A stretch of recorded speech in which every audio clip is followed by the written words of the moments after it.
Friday Night Baseball here on Cable 14. Reed Duthie, pleased to be joined by my broadcast partner, Jared Matthews. It's the Hamilton Cardinals opening up the home half of the season here at beautiful Bernie Arbor Stadium. Jared, they've got the Guelph Royals tonight in a stadium that has seen a significant facelift. Yes, absolutely. Looking absolutely fantastic here tonight. Got some new signage. Everything's looking in order. All the fans here, super excited to get things started. It's going to be a great season. Last night, the Cardinals opened up the season in total in Welland against a very, very good team in the Welland Jackfish, coming away with a 3-2 victory. It was an epic back-and-forth battle between the two sides. A pitcher's duel, really. Walters for the Cardinals, outstanding. I think the only thing they might want to fix is they did strike out 17 times as a team in that game, but it seemed like everything else went the Cardinals' way. Yeah, absolutely. A very positive start for the Cardinals. You know, they haven't won a game against Welland since 2021, and to start the season like that is huge for this team. Build some confidence right away. Tonight, Nick Davies gets the ball for the Cardinals. He'll be opposed by Kyle Thomas as you see the opening ceremonies for the home opener here tonight. Jared, what do we know coming into the night about Nick Davies? Well, Nick was with the team last year. He put in some solid work for the Cardinals, and he's a strong pitcher. You know, a young kid, but very very promising. Down to the field for the national anthem.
A new day and a new era in Hamilton Cardinals baseball beginning tonight. And, Jared, it doesn't take long. Looking around the stadium coming in, you can see everything that once was blue now is red. The colors, very proud for this Cardinals franchise.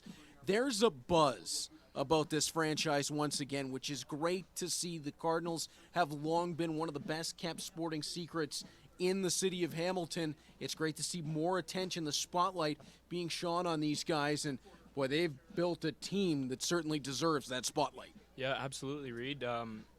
Quite a different looking lineup from last year. You know, opening day, they probably only have 2 or 3 guys that were in the starting lineup, and I think we're in for a treat here today. 2 very good ball clubs.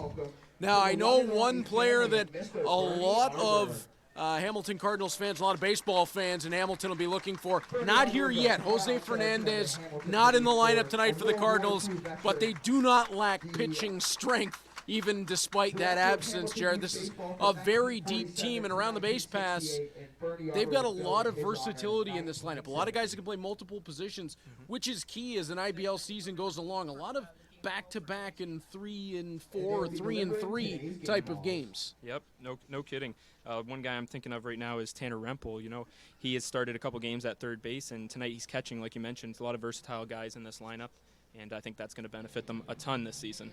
Yeah, that plays into some of the fun of IBL baseball, and that last night we saw Luis Bernardo behind the dish. He had a great night at the dish himself, as well as ushering on his pitchers to a brilliant performance overall. The Cardinals scattering just a handful of hits across the night, and tonight you're going to see Bernardo move out from behind the plate. He's going to go over to third, and as you mentioned, Rempel goes behind the dish. You got to like that. You got to like the versatility in this lineup. Yep, for sure. You know, we got a couple guys returning, as I mentioned. Tyler Duncan there over in right field, a tremendous talent, nearly an all-star last year in the IBL, and that's saying something because there's some serious talent in the outfield here in the IBL. this league, I mentioned one of the best kept secrets in local sports, and I think that goes right across Ontario. This is elite level baseball. This is, if you get past the Toronto Blue Jays in this area, this is as good as you're going to find it anywhere, to the point of Dalton Pompey has been in this league just a year ago with the East Guelph Royals. Jose Fernandez is a Hamilton Cardinal. We'll see Tristan Pompey, a whole bunch of guys who have excelled at the NCAA and U Sports level, guys that have been in minor league systems. Jared, this is like all-star teams of guys who just aren't in the show right now. Yep, for sure. Very, very deep squads. Lots of high-level experience across the board, whether it's MLB, minor leagues, college, universities across North America. Some very skilled and talented players on both these teams. Now for tonight, the Guelph Royals, we know they're going to bring a solid team. They always seem to. But we don't know a lot about how they look just yet because this is their opener tonight. We haven't seen them in action just yet. So that adds to a bit of the excitement tonight as the Cardinals take the field. We don't quite know what to expect yet. Isn't that half the fun of beginning the season? Exactly. You know, we've seen the Cardinals play 2 games so far, 1 exhibition. We got a little bit of taste of everybody. But, yeah, you're right. The Royals haven't played yet. They might be a little rusty. We'll see some rust knocked off the tires and hope for a good game today. You know, we had a low-scoring pitcher's battle last night. There's a bit of wind in the ballpark today, heading towards the outfield fence. We'll see if that becomes a factor at all. Now, fans that are maybe sitting out in the backyard tonight with us on the tube or on the tablet or wherever you may be watching, isn't technology fun now? They know that there's some clouds in the area. Rain is in the forecast, but Jared, to make a game official in the IBL, we got to get through 5 innings. Yep, that's right. It looks like, fingers crossed as I say this, we're going to have a good shot to at least get to that point, if not further tonight, despite it getting a little bit dark. Yeah, I think you're exactly right. Expecting rain maybe around 10, 11 o'clock, but exactly what you said. Hopefully you get at least most of the game in here and close it up for everybody. Hey, if it's 11, we're fine. We should be long out of here by that time. Yep. The fans are juiced up tonight, and you can see them down both baselines and crowded in just below us as the left-hander, Nick Davies, is on the hill and getting a few of those warm-up pitches in. Davies, a tall, long left-hander, and he's got a real nice pick, Mitch, Jarrett, and he's going to bring a lot of kind of flash and dash against the Guelph Royals tonight. When you think he's going to bring the heater, he can take something off that. Goes to the change, goes to the off speed, and the Royals are going to be in for a long evening with Davies on the bump. No question. Davies, one of those returning Cardinals that I mentioned. This now his 2nd season with the Cardinals, 3rd in the IBL. He pitched for the Red Sox in Brantford for a little while, but he's a very promising young player. J.D. Williams, the center fielder for the Royals. First man up to face the lefty Davies. And a little bit of work being done back of the plate by home plate umpire Jeff Rose. J.D. Williams, 26 years old, from Brampton, Ontario, entering his 2nd season with the Royals tonight. First pitch from Davies is on the ground to second base. Nicely cut to first, and Williams able to beat that out. Impressive work done over at second to pick that ball by Banks, just not in time. Yep, Banks, you know, he got over there quick, slid over on one knee. It was a hard ground ball to his right. Throwing the opposite way, you know, he just bobbled it for a half second, and you can tell there that was the difference. Well placed by Williams, though, almost straight back up the middle. Forced Banks to come over to his right. But a runner on, and that'll be Ethan Hammond, the first baseman. Davies delivers. And it'll be a 1-0 count. Hammond, another player playing now in his 2nd season with the Royals, had a breakout year last year. Batted .345 on the season. Pretty impressive. Wow. So Hammond, the right guy for the Royals, up with a man on, and Davies delivers beautifully right down the pipe, evening the count 1-1. Yeah, with numbers like that, no question why he's batting at this spot in the lineup tonight. Williams, we already know, has some speed off first base, taking a decent lead. As Davies delivers, and this one's going to be sent out into right center, diving for the ball, and not able to come up with it in center field. Very close. Clayton Keys But what it did, Jared, was it at least forced Williams to have to stop at second. Yeah, you took the words right out of my mouth there. Looked like he was going to get to that ball maybe, so the runner in between first and second had to think about it. You know, he couldn't go all the way, get on his way to third, so that's a good play there. Backed up well by Tyler Duncan in right field there. So Connor Morrow comes up. 2 on, nobody out. The shortstop for the Royals.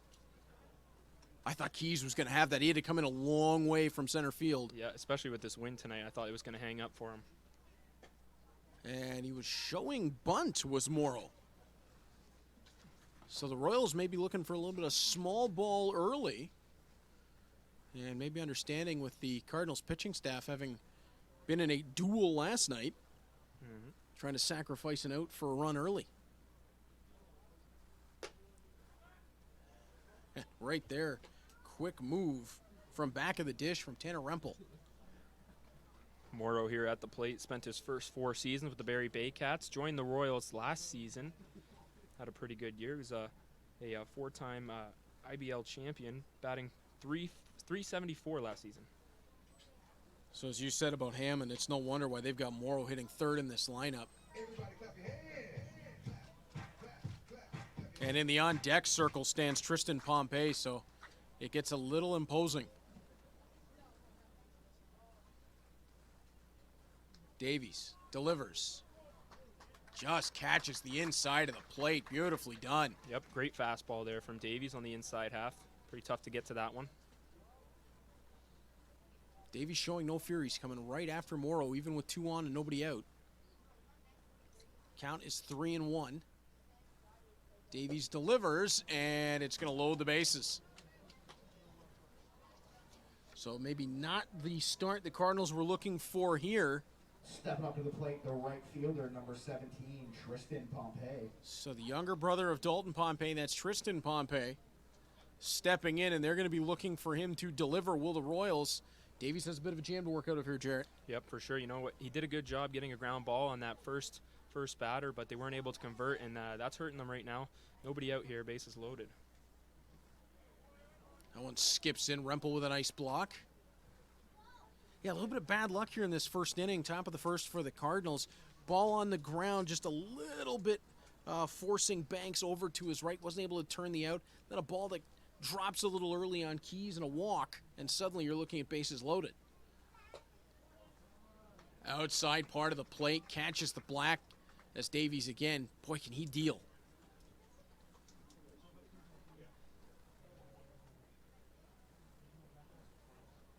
Count is 1-1.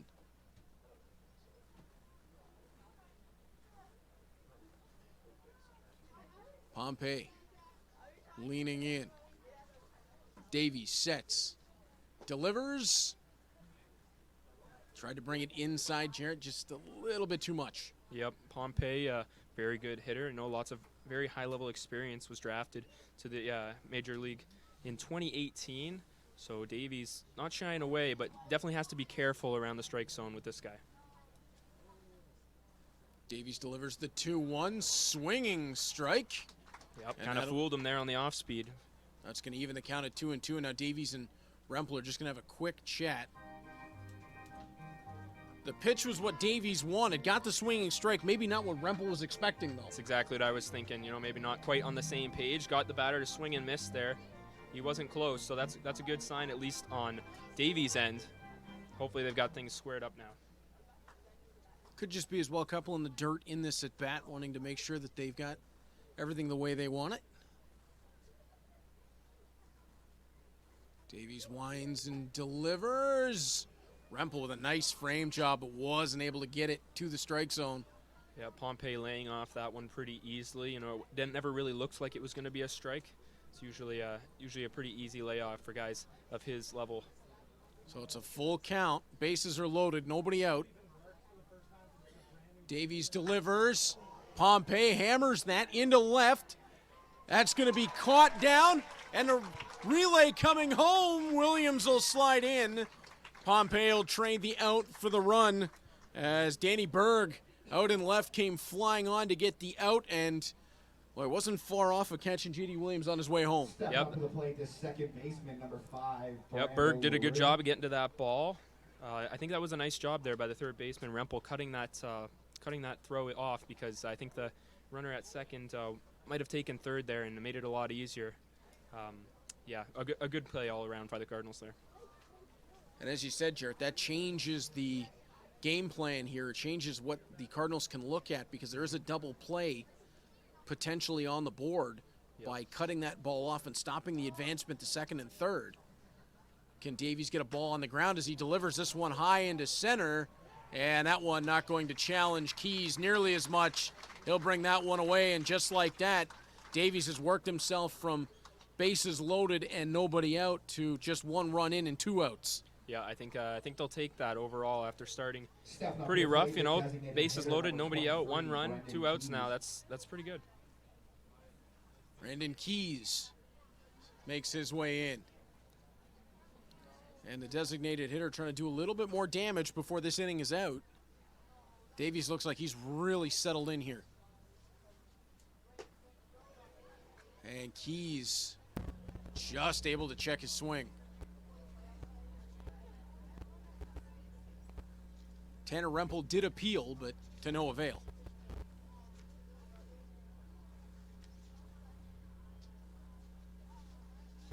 Davies.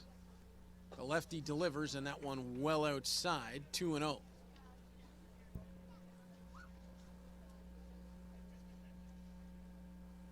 You got to believe, Jared, if the Cards can get out of this inning only having given up the 1, they'll be quite happy. Absolutely. I think Cardinals this year looking to have a pretty lethal offense, so if they can keep this within a couple runs, keep it close, they'll definitely have a good chance to win this one. 2-1 after Davies delivers a strike. Keys with runners on first and second. Davies a bit outside, and again, Rempel able to block that away.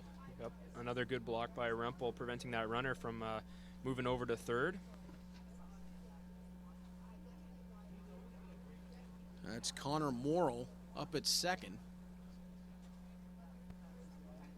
Oh, I stand corrected. That's Ethan Hammond up at second. A lot of flow on this Guelph side. Saw the hair and got caught off guard. And oh, that one's into the parking lot. Yeah, you definitely have to be careful where you park here at Bernie Arbor. Is that my car? Uh-oh. Was doing a game in Burlington one time with the old Burlington Twins, and a foul ball as Keys will draw the walk on the 4th ball.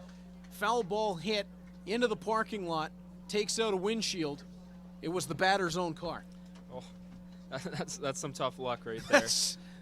I don't know who he angered where, but universally, that's really nasty luck. You can't really get mad at anyone but yourself. Yeah. You're the one who did it. I'll never forget the reaction. Everyone kind of walked over after they heard it hit, and you could hear from the batter, "My car!" Wow, that's not good. No. Does insurance cover that if you do it to your own car? I don't know. I don't know about that. Number 4, Darius Barless. Darius Barless back up. Quick meeting there by the head coach there. Trying to settle Davies down a little bit. Bases loaded once again. 2 outs. Now, it was a really nice job by Brendan Keys to work that count, to be able to draw the walk. And Davies is going to get this one on the ground, play over to second base, and the Cardinals are out of the inning. Jarrett, the bases were loaded twice. The Cardinals get away with only allowing 1 run. Davies got into trouble, got himself out of trouble. Yep, definitely something you like to see out of your young starting pitcher, especially early in the season, being able to work under pressure like that. All things considered, I think the Cardinals are pretty happy with the outcome of that inning. It's Hamilton Cardinals IBL baseball on a Friday night here at Bernie Arbor Stadium. Jared and I will be right back with you for the bottom of 1 after this.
Bottom of one on the way. The Hamilton Cardinals look to get the one that they surrendered to the Royals back. Reed and Jarrett back with you. And Jarrett, this offense for the Cardinals did some damage last night. Cashed 3 runs against a very good Welland Jackfish team. Little bit heavy on the strikeout side last night. Plate discipline, I'm sure, was the talk of the night for the Cardinals. Absolutely. Didn't see a ton of offense in that game. You know, they scored 3 runs, but only a couple players had hits, and I think we're in tonight for a little bit more high scoring. I mentioned earlier the wind could be a factor. We'll see. We'll see pretty quickly. Already 1 run on the board. And the lights are on here at Bernie Arbor Stadium, and that's always a beautiful sight on Friday night, as we'll see Kyle Thomas, the righty for the Royals, that will be faced with a very deep Hamilton Cardinals lineup. It's been a long time, Jared, since the Cardinals have been this deep offensively. Yeah, I would agree with that. Thomas, pretty solid pitcher, 28 years old, joining the Royals after spending the 2022 season in the Frontier League playing over in Quebec. So you know he's a pretty high-quality pitcher if he's playing in that league. Yeah. Some great views tonight provided by Cable 14. You saw some of the dugout cameras there. Those are awesome. Yeah, this is a fantastic partnership. I'm very happy to be a part of this alongside you here for Friday nights on the season, and you'll carry things on Sundays for Cable 14 as well, so viewers should get used to Jarrett's voice coming along the airwaves. Yep, absolutely. So excited to be back this year. A lot of big things in store for the fan base, and we're hoping for a very good season on the field as well. Certainly an improvement over last year. Charlie Towers will step in, the shortstop for the Cardinals. He's the man who picked that ball at the end of the top of the first to deny the Royals any further damage. And Thomas fastball, and that one was well high.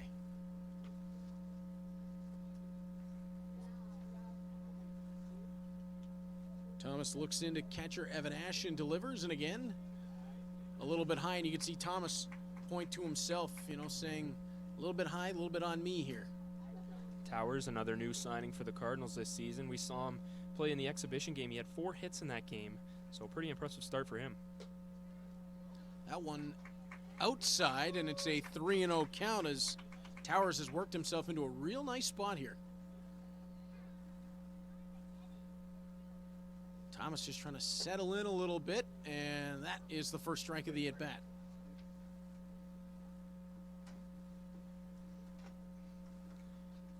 Thomas went 4-1 in his starts over there in Quebec in the Frontier League, as I mentioned. 3.23 ERA as he walks Towers to start this one off. So real nice start for the Cardinals to get a man on base immediately. And Danny Berg is going to swagger his way in. We saw Berg's handiwork in left field in the top of the first. He'll be tasked with trying to move Charlie Towers along the base pass.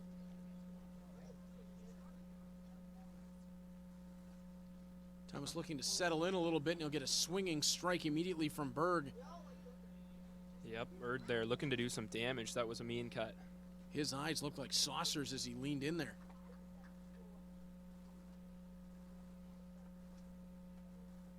Thomas shakes off twice. Ash gives him the sign he's looking for, and on the run is Towers, and he'll be into second base. Towers getting a great jump there, and he's going to have to come back, it looks like.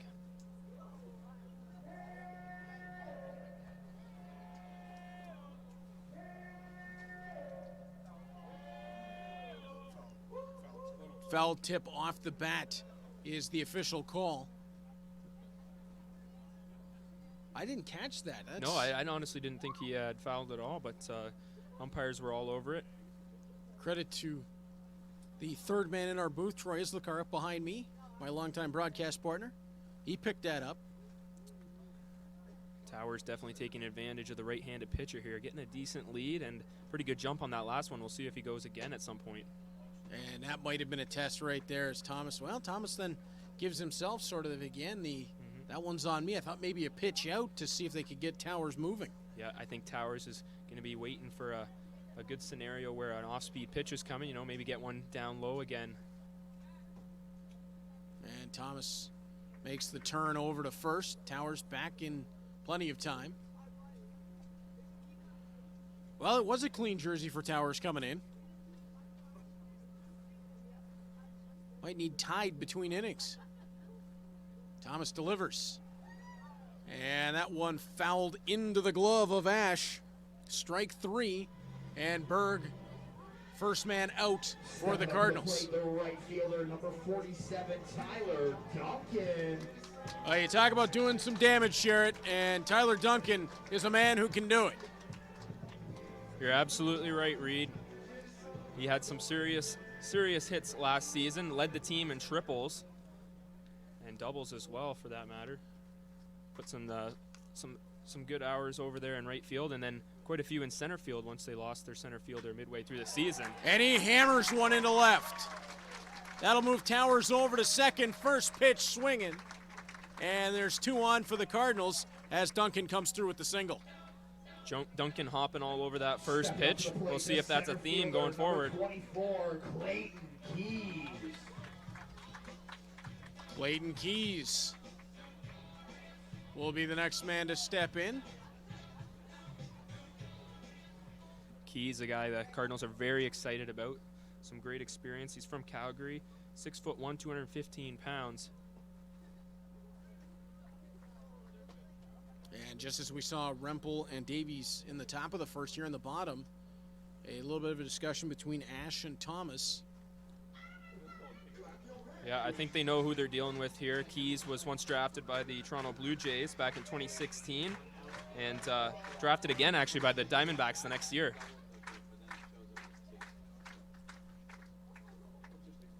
Keys a lot like Duncan. He can bring power, but maybe deceptively fast. And Keys puts that on a rope out to left center field. That's going to catch the wall. Towers all the way around to score. Duncan will have the brakes put on.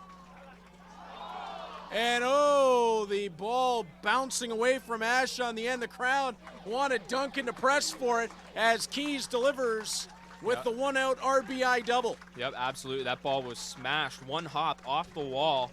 Well played by the center fielder. Duncan rounded third, had to hold up, and unfortunately that ball was thrown away, so he would have scored. But you know what? Safe base running. You got the game tied. You got runners in scoring position. Never a bad idea to stay safe. And you got Luis Bernardo, who had a great night last night, stepping in. Luis Bernardo. So it could be the start of something here for the Cardinals. Runners on second and third, 1 out. And Bernardo, who had a big part in the win last night.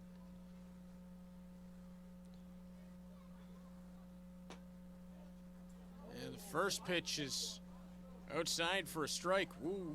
Bernardo didn't like that one too much. He's seen a thing or two before. He's 34 years old. He's one of the Cardinals' imports this season from the Dominican Republic. Thomas delivers, and that one looked like it could have been a little bit low, but Bernardo finds himself in the hole 0-2.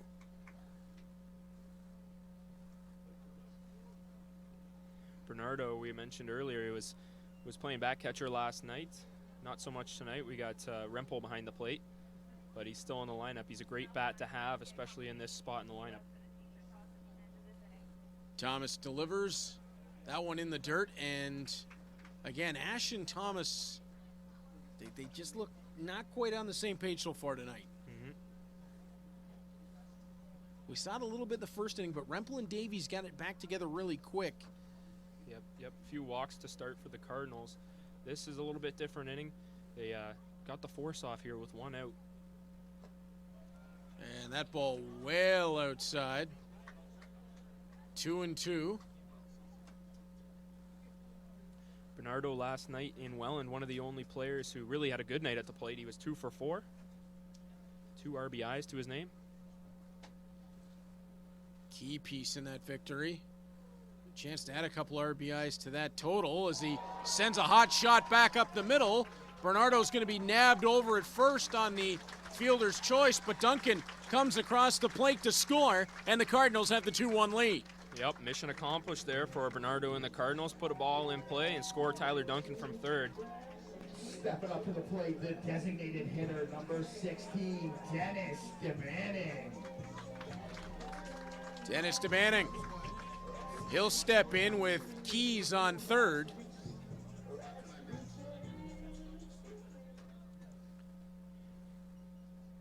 DeBanning, another player the Cardinals are pretty excited about. Made his debut with the team late last season. Actually had a game in Kitchener, I believe it was, where he hit 2 home runs. Cardinals would love one right here. Stake themselves out early. Thomas winds and delivers, and oh! Plunk. DeBanning took that one hard and immediately shakes it off. That dude's tough. Yeah, no question. He's got that elbow pad, but you could hear that from up here. It was Whoa. no soft pitch, and he was hit last night too, actually, in Welland. So he's a little worse for wear. The second baseman, number 7, Troy Banks. What, has he got a magnet in him or something? Yeah. Troy Banks, the second baseman, will make his way up. 2 on, 2 out, runners on first and third.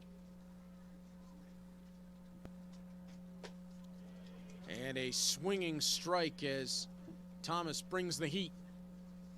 Yep, now 2 outs here for Hamilton. Runners on the corners looking to do some more damage. Well, they can. Up now 2-1. Thomas with a look in. The delivery, and that one slapped on the ground. Up to the second baseman, and not going to be able to beat that one out is Banks. But the Cardinals accomplish exactly what they want. They pick up 2 runs in the bottom of the first. They hold a 2-1 lead as we get set for the second inning. You're watching IBL Friday Night Baseball on Cable 14.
Local 837 is Hamilton strong and proud and a big supporter of We start the top of the second inning. It'll be catcher Evan Ash stepping in for the Royals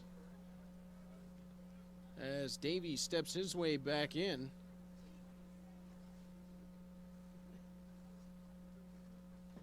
And the towering lefty delivers, and that one, ooh, that, Jarrett, that was a strike in the bottom of the first. It looks pretty good from here, but you know what? That's why the umpire's the umpire, and we're sitting up here. Correct, sir. The lefty delivers it, and that one, similar looking pitch, will garner a strike. I promise I'll be nice this season.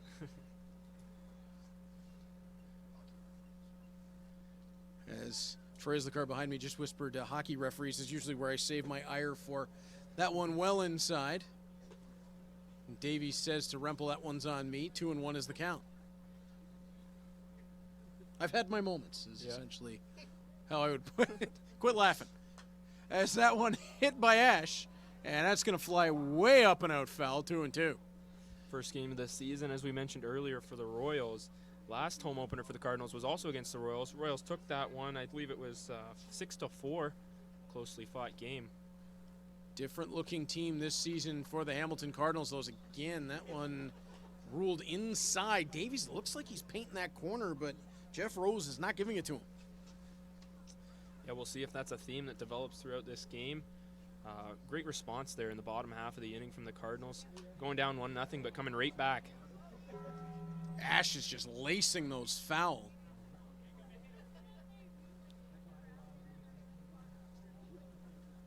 And you're right, Jarrett. The Royals had to be feeling pretty good about themselves getting a run in the first inning, although they left 3 on base. But the Cardinals turned that around immediately, and that one... Whoa, okay. Ball 4. I'm not sure he knew it there for a moment. Ball 4 it is, as Evan Ash will have the walk. And again, I sit ever so slightly puzzled. Now, granted, as my wife would probably tell you, it's not that hard to puzzle me, but... Number 50, Ashton Patterson. Ashton Patterson, next man up, the left fielder.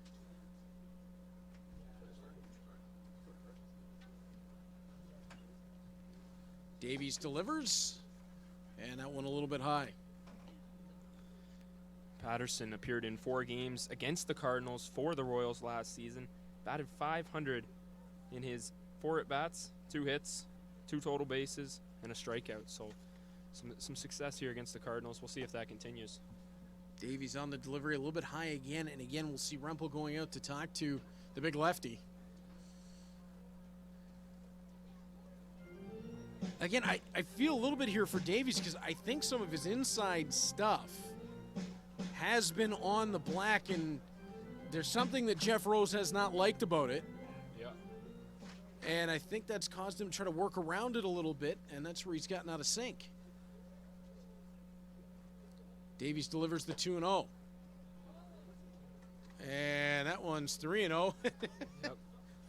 Luis Bernardo had to turn what was a puzzled expression into a stretch, trying not to get himself into any trouble. Davies delivers, and that's a walk, and this time a very puzzled expression from Charlie Towers.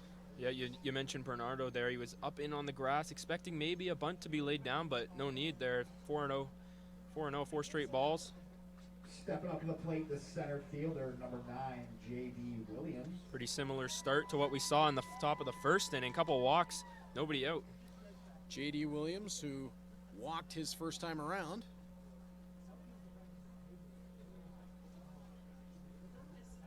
Is right back up. Delivery from Davies, and that one high. Once again, you see the infielders on the corners moved in a bit, especially over there at first. Tristan Osika in on the grass. I stand corrected, by the way. Williams reached on a ball into the infield that Banks just couldn't quite turn in time. That's right. Rempel that time looked like it might have been a bit of a pitch out from Davies, see if he could catch somebody scooting off base. Davies still trying to reel it in. Another 2-0 count to start this at bat. It's 2 on and nobody out right now for the Royals.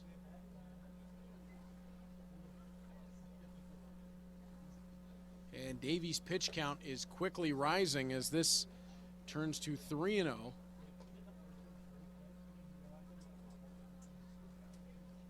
So Ash on first, Ash on second, Patterson on first, and a 3-0 count to Williams.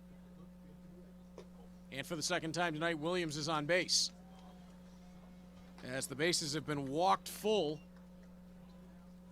Yeah, not exactly an ideal start for Nick Davies. And so far thrown 39 pitches, 25 of them balls. And down the side, and boy, our camera crew is ahead of me. I was just about to say, there is action in the Cardinals bullpen as there's a meeting on the mound. Hard to see from our vantage point, Jared, who that is warming up. I can't quite catch a number from here. Yep, right-hander, we can tell that much. It's Gabe Braun, we're being told, who's the first man to start loosening up out there. Davies. Stepping up to plate, tonight's beer batter, the first baseman, number 28, Ethan Hammond. Davies staying in the game momentarily. We'll see how long that lasts if he can get out of this jam once again. Ethan Hammond right back up, and this is the segment of the lineup that gave Davies trouble in that first inning.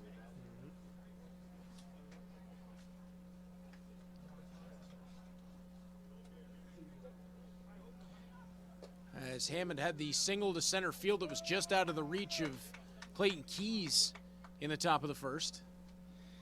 Hammond last season, 5 opportunities at the plate with the bases loaded, and he was batting .800. So dangerous, dangerous opportunity here for the Guelph Royals. And a 2-0 count. Davies delivers. And he's going to run it to 3-0. Yeah, you can hear the crowd even getting a little bit impatient with all these balls. A little restless just at the moment. Davies up to 42 pitches.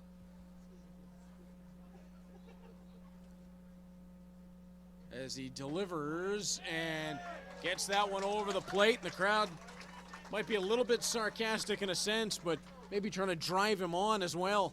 Yep, no chance Hammond was taking a cut at that one. He was waiting for that zone to be hit before he does anything. Yeah, Hammond's bought himself a little bit of a buffer. Davies delivers, and Hammond hammers it. It's into right field. Duncan has a look. He's got it. The play is on to third, and a run will score. Williams over to second. He gets in safe. Yep. And the Royals have this game tied right back up. Yeah, well hit ball there into right field, deep enough to score the runner. A little bit of a mistake there on the Cardinals defense, not cutting that ball off, allowing the runner over to second base.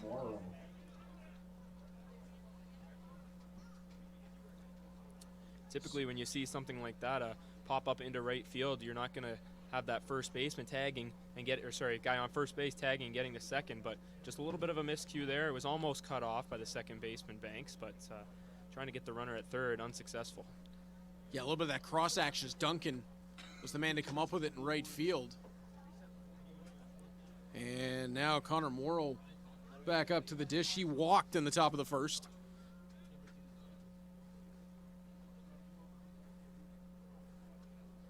As Hammond now has both of the RBIs for the Guelph Royals, as Morrow pops that one way out foul, and that'll bounce its way on through the seats. Yeah, you love to see Davies getting ahead early in the count, something he hasn't done so much tonight, but now one away. A strikeout would be huge. Yeah, he needs this one here. Infielders playing in on the grass. Davies delivers, and Rempel cuts that one down. No outs, runners on second and third for the Royals. Yep. Cardinals would like a strikeout or a soft ground ball, infield fly, something to hold that runner at third. As much as they have a ton of offensive potential, Jarrett, they don't want to be consistently trying to chase the game from behind as, hey, look out, Morrow just about took out our camera with that foul tip. Yep. He doesn't want to know how much that costs. Yep, it was a running theme last year of the season. They were getting down early in games, and you know, with 12-30 record, something to be improved upon. But you're right, they can't be falling behind early. Davies delivers, and he got him. That one to the inside of the black sends Morrow down staring. Just catches the inside of the plate on that one. A good pitch. Stepping up to the plate, the right fielder, number 17, Tristan Pompey. Now that's the pitch that he wasn't getting called earlier in this inning. Yep, you're absolutely right. He'll take it there, though. And I think part of that call there by the home plate umpire, it was a little bit close to call when some of those batters were really crowding the plate. It doesn't look so much like a strike, whereas that one, he was a bit further back. Easier for him to see. Tristan Pompey up for the second time in the game. And that one will catch the dirt.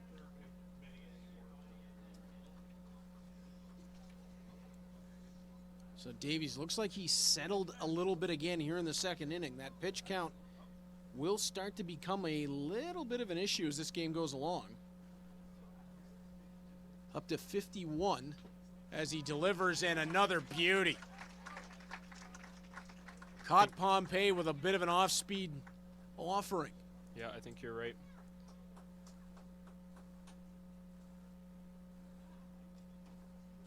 One and two the count. Big moment here for Davies. Pompey, high fly. That one behind. And did that get over the back? That got over that back meshing. Yep, and then you see all the kids racing for it.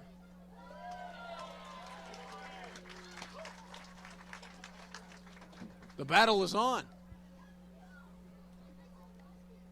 Well, everybody wants a ball when they come to the park.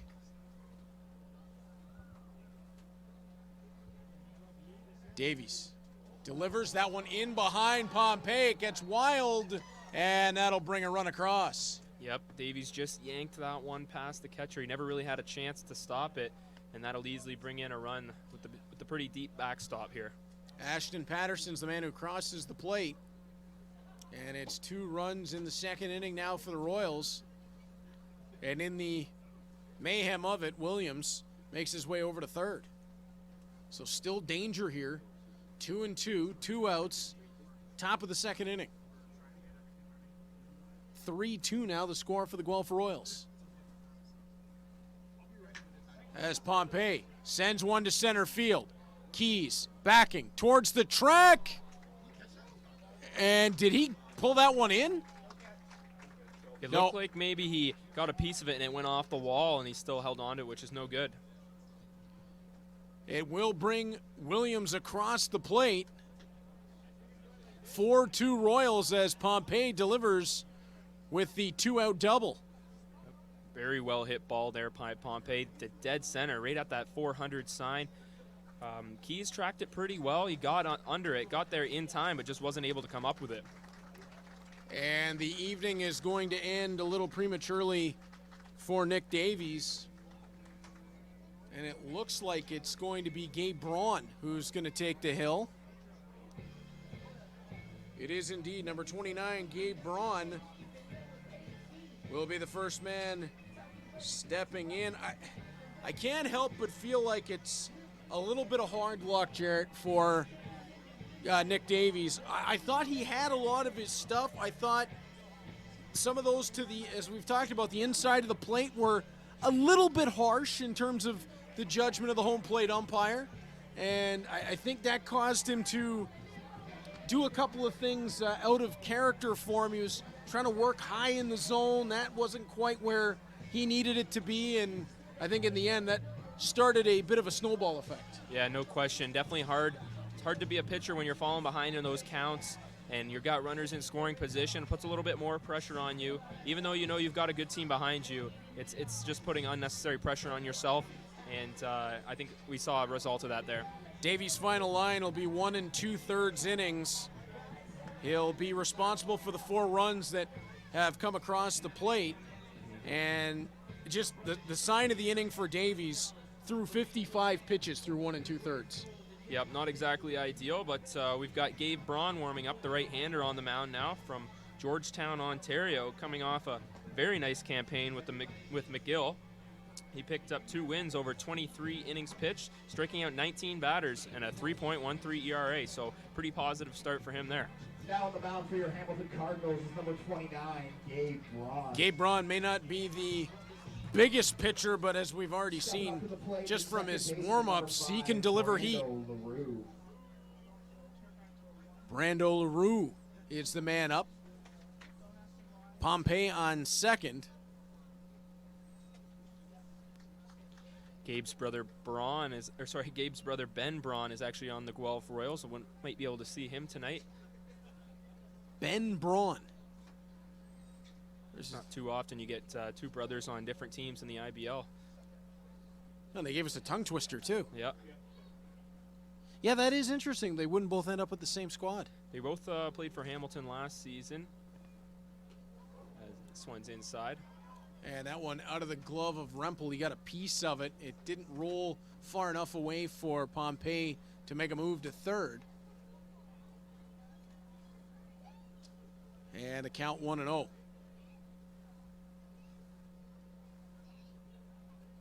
Braun delivers, and that one a little bit high on the inside. Yeah, the Cardinals not home free yet. Still a runner in scoring position here for Guelph with 2 away. A single very well could score him.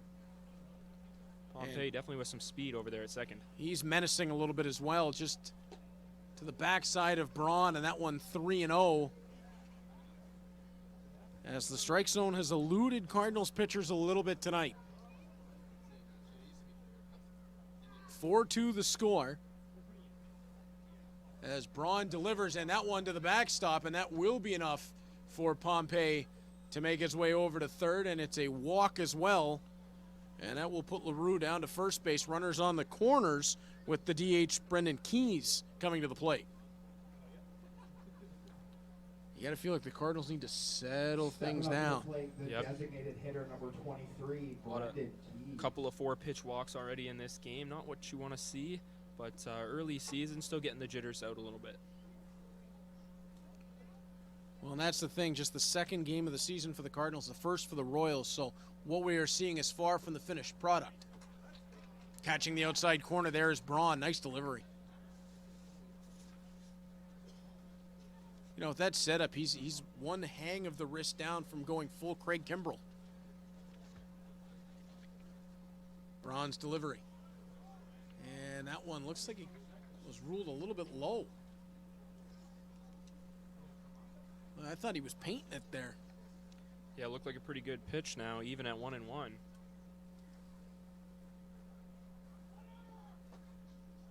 Delivered, and again, there's a little bit of menacing action on the base pass from the Royals. As you've got LaRue over at first, kind of teasing a little bit there. Yeah, you might have heard Osika on the mics there. He was screaming like he was going. Just a false alarm on that one. Rempel got up in short order.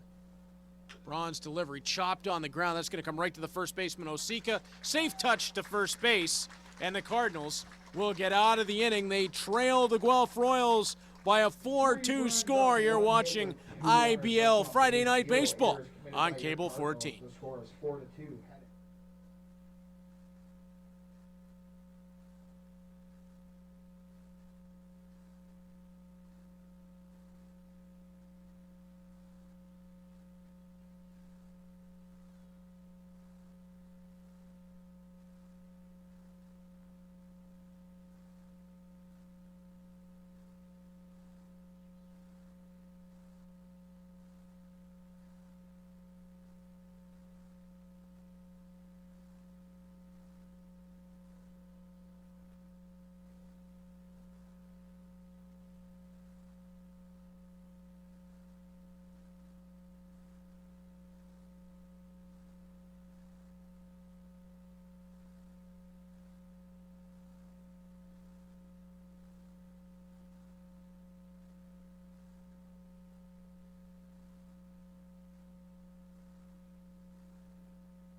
We get set for the bottom of inning number 2. The Hamilton Cardinals trailing the Guelph Royals by a 4-2 score here. Friday Night Baseball on Cable 14. Reed Duthie, Jared Matthews back with you. And stepping up to the plate, the catcher, number 44, Tanner Rempel. Tanner Rempel, Jared, we've complimented his work behind the dish so far tonight. Let's see what he can do with the bat in his hands. Yep, Cardinals here looking to get going where they left off in the bottom of the first. 2 runs against the Royals. And we saw Kyle Thomas on the bump for the Royals with some control issues of his own in the first inning. Cardinals would love to take advantage of that here in the second. Yep, Thomas gave up 2 hits in that first inning, walked a batter, and also struck one out. As Rempel liked what he saw there, but popped it foul.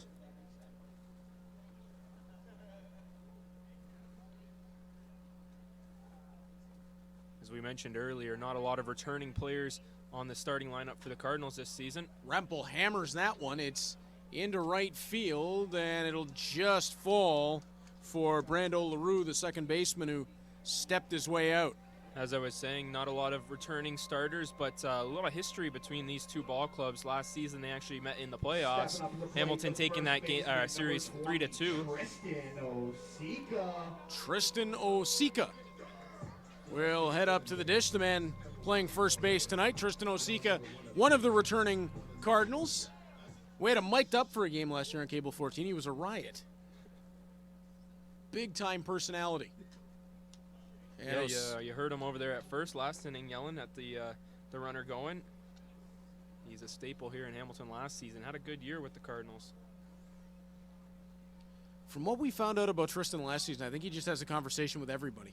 Yeah, I think you're exactly right. Finds himself behind 0-2 here. Foul chop and then a strike thrown from Thomas.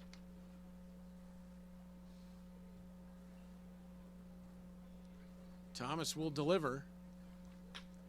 Osika puts that back up the middle to the shortstop. Sent over to first. Osika was trying his darndest to run that out and beat the toss, but it'll be an out over at first, and it's 2 away. Shortstop number 2, Charlie Towers. Yep, pretty straightforward ground ball there to Morrow. A lot of speed there by Osika. You can see him running hard to first, just not fast enough to beat that one out. So we go back to the top of the Hamilton lineup with Charlie Towers. Towers drew a walk in the first inning. Well, I got a second, Jarrett. My parents are watching along at home. I just want to send a message to my dad, Bruce, who had shoulder surgery yesterday. Dad, hope you're doing all right here tonight. Sit on back and relax. Take it easy. Jarrett and I will take care of the entertainment for you. Towers 0 for 3 last night in Welland, but did come around to score once. Looking to improve on that. And he's on the verge of drawing his second walk of the ball game.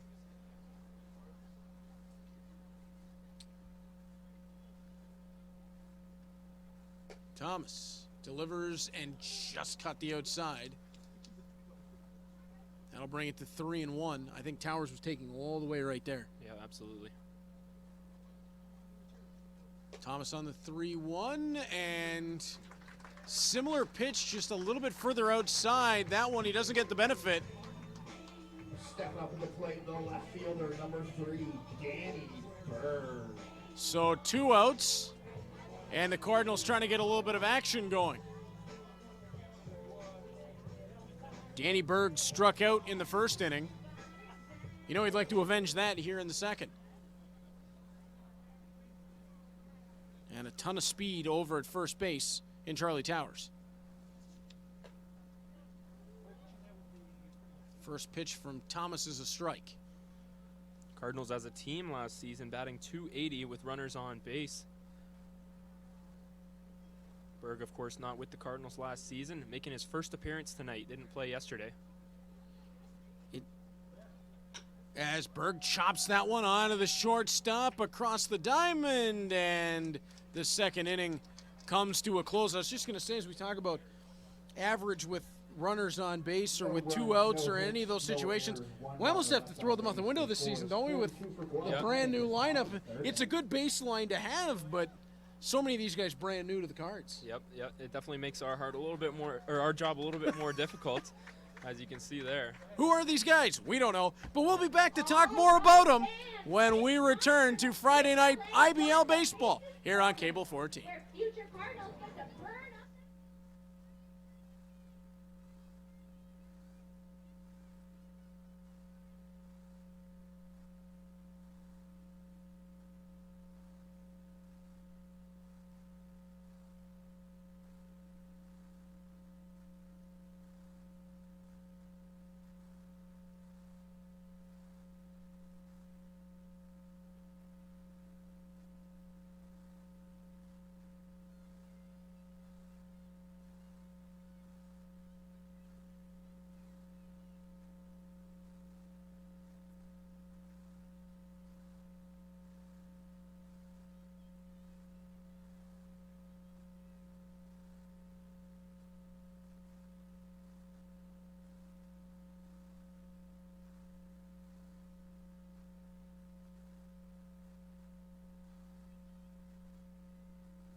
Welcome back inside Bernie Arbor Stadium.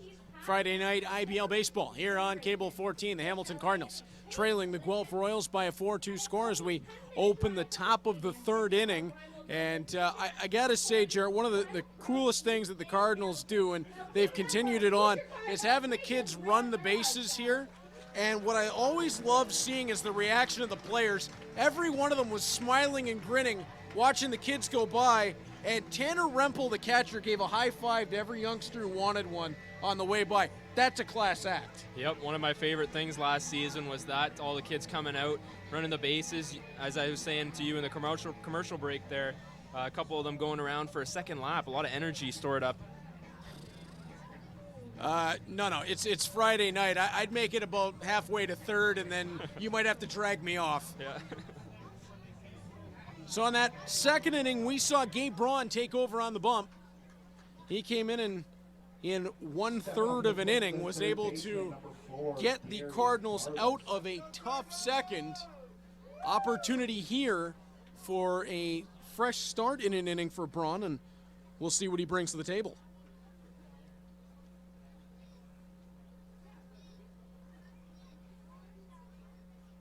As Braun has the look in, and Barless will take the first pitch.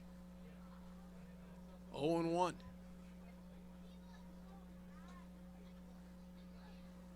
Braun looks like he's trying to work the outside a little bit. And that one is going to be hammered by Barless and into left field, where it's quickly cut down. Nicely done by Danny Bird coming on. Yep, good read there. It's getting a little bit tough right now with the sky in between, light and dark. That's usually a trouble area for outfielders, but no problem on that one. And if you are Gabe Braun, that's good news. I think the Cardinals want to speed it up on defense a little bit here. Yep, always helps to have a early out, as this one is thrown behind. And that one slipped out of the hand of Braun. That didn't catch any of Evan Ash, really. Yeah, you see him shrug that off. Obviously an accident on there. Oh, you could see it right from the release, Jerry. The reaction on Braun was, uh-oh. Yep.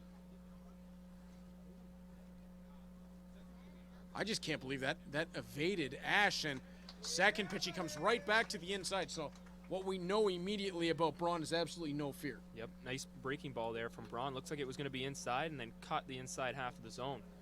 Great pitch.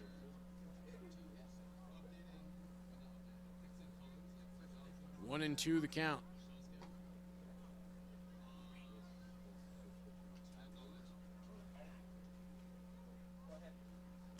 So thanks to Mike Marasco, our stats guru extraordinaire sitting behind us, the first pitch that we thought might have caught Ash actually came off his bat. I don't know that I've seen anything like that before, and as Braun gets the swinging strike three. Foul tip Oh, there. foul tip again. Yeah, not the most orthodox strike you'll see all day, but he'll take it, considering that ball basically slipped out of his hand. Boy, oh boy, so the ball coming out of Rempel's glove on the tip means this at-bat continues.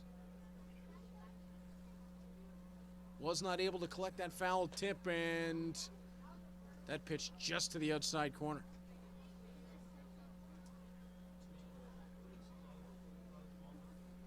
It's the only trouble with where we are, Jared, is sometimes those foul tips can be really hard to discern. Yep, that's right. Braun's delivery, and he got him. Trying to check the swing was Ash. It didn't matter. Braun rings him up.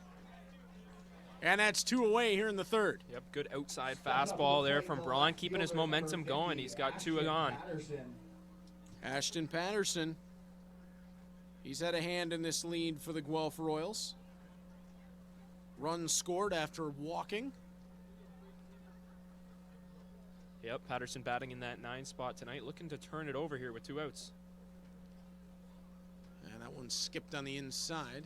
1-0. Again, feel for Nick Davies. Tough start for him. Just feels like Braun's brought a little bit of a jump to the mound. And gets a big-time swinging strike. Patterson almost came out of his cleats. Good heater there on the inside half by Braun. Tough to get to that pitch.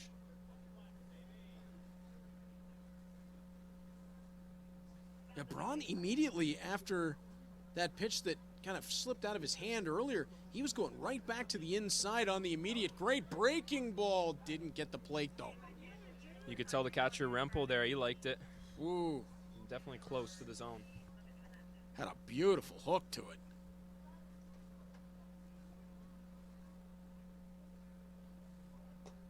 And that one will catch the outside corner. Bring that to 2-2. Yep, Braun 1 strike away from a clean inning here. Cardinals would love to see that. Confidence up right now for the Cardinals and their pitcher. Braun, foul tip back, and that one did get the camera, I believe. Hamilton's manager, Dean Castelli, got to be pleased with what he's seeing from Braun so far in this one. A lot of action on those breaking pitches and good speed on the fastball, getting these guys to swing and miss and get caught looking. Yeah, definitely a difference so far.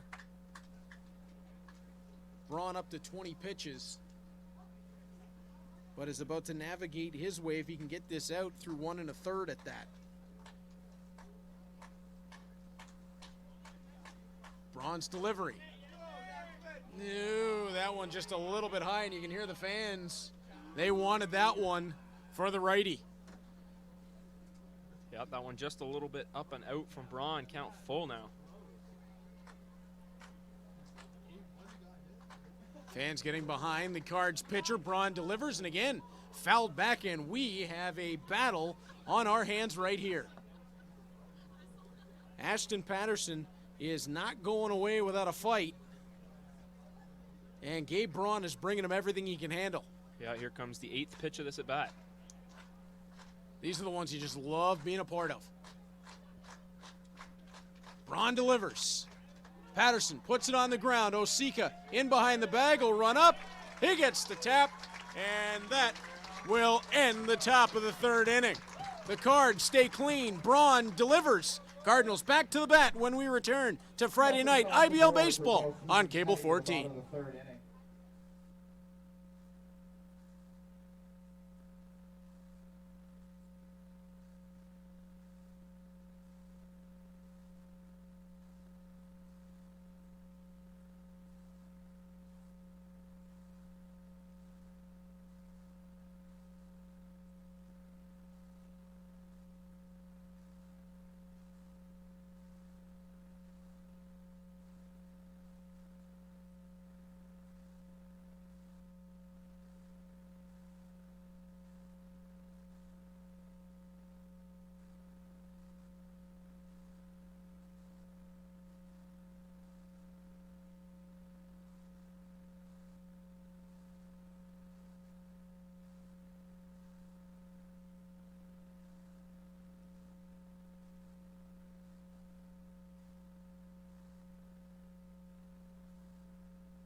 Back to Bernie Arbor Stadium as we get set for the bottom of the 3rd inning.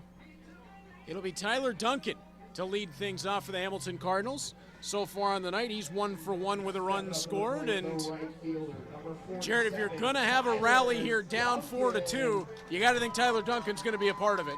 Yep, he had a great at-bat last time. Swung on the first pitch, so we'll see if we see that again here.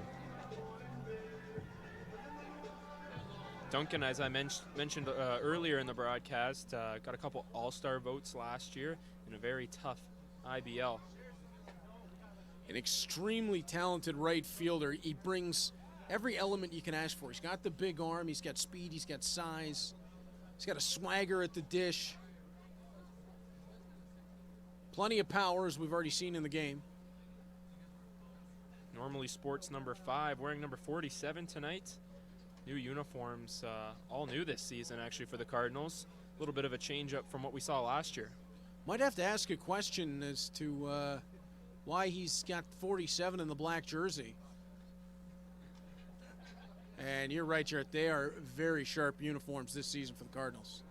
Yep, last year wore some baby blue ones, but this year a new rebrand by the new ownership and looking very sharp. Normally we'll wear all white at home, but the black's certainly pretty slick. Duncan goes down on strikes. Clayton Keys, 1 for 1 with an RBI in the game, makes his way up.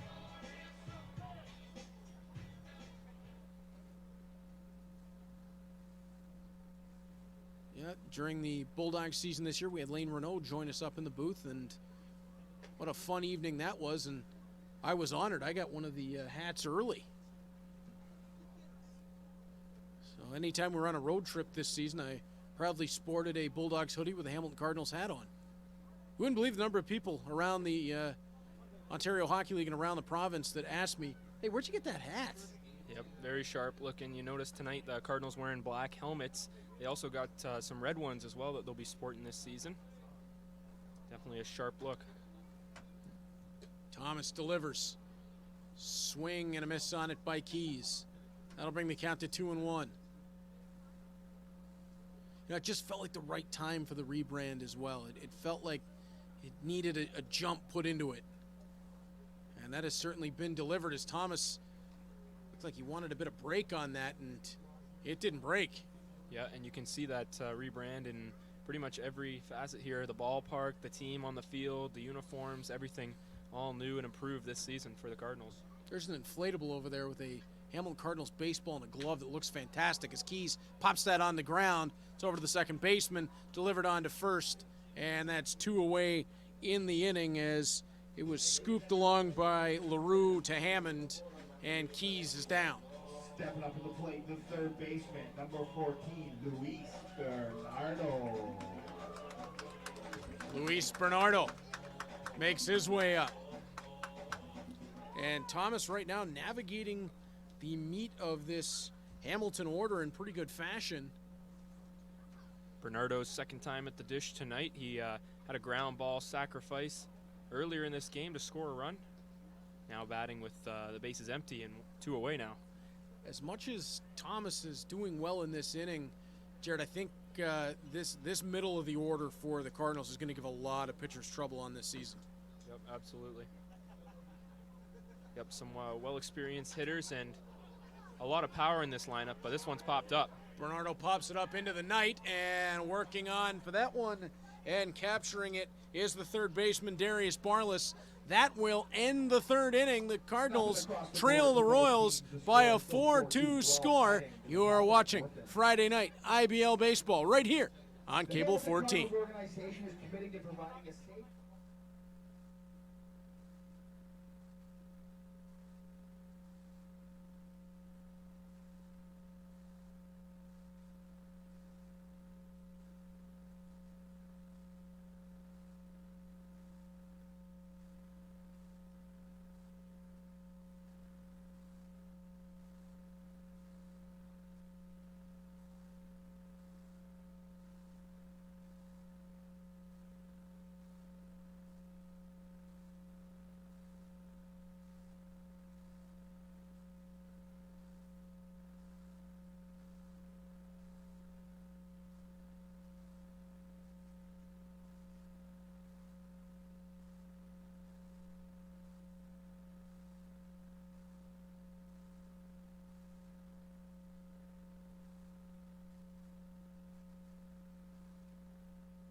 Set to go on to inning number 4. It's Gabe Braun back on the bump for the Hamilton Cardinals as they trail the Guelph Royals by a 4-2 score. And Jared, if you're the Cards right now, is it just a matter of, we saw Braun settle things down a bit in that third inning, continue that, and then find a little bit of rhythm at the plate again? We saw they had it in the first inning. It's escaped them a little bit since. I think that top of the second got them out of what started to be a rhythm. Yep. Just find that again? Yeah, I think you're exactly right. You know, last inning was the first clean inning we saw from both teams. No runs there. Some solid defense on both sides. Pitcher's starting to dial in now. You can tell that Braun's doing good so far. And Braun will lean in to open up inning number 4. Through 1 1/3, 1 walk and 1 strikeout for Braun. And it's a ball to Williams. Braun really sped things up in the top of the third. We mentioned the revamped roster for the Cardinals this season. I think one of the biggest differences we'll see this year is the defense as well. Very strong defensively, very well-rounded squad. Did a game against the Toronto Maple Leafs last year where it just wasn't all there on the defensive side for the Cardinals. A couple of mistakes that led to runs, and that will definitely be a big difference for the Cardinals this season.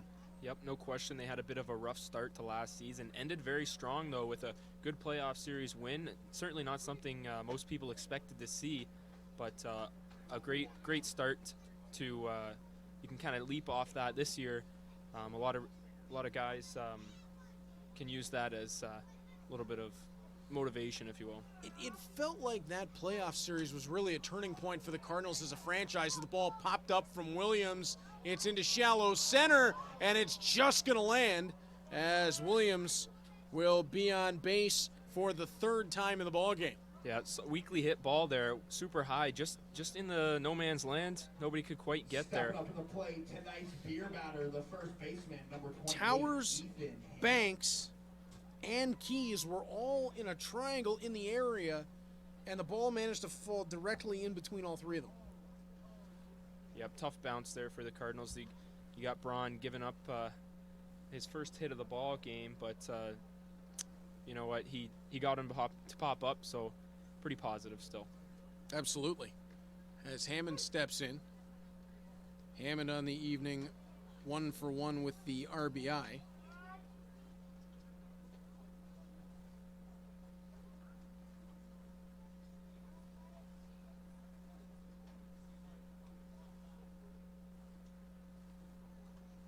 As Braun has a look in. Rempel sets. Ball comes in high as Williams has been one of those guys for the Royals tonight. We've talked a bit about it, Jared. Threatening with anytime he's on the base path, takes that long lead.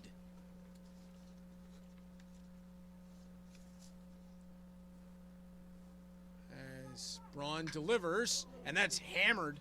Hammond into right field.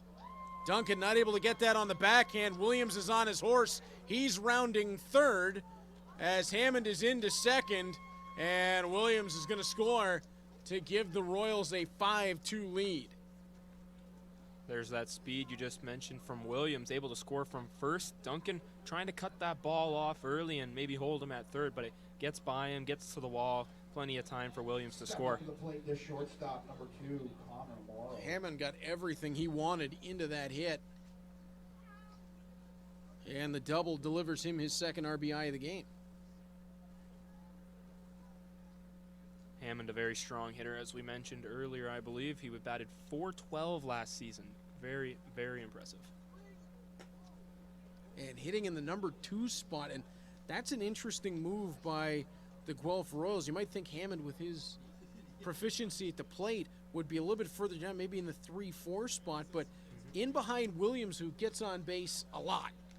That's a smart play for the Royals. Now Morrow makes solid contact, pop into center field. Keys coming on, it's his, and he's got it. 1 away. Good job by Keys there to track that ball. Looks like he almost overran it for a second, had to take a couple steps backwards.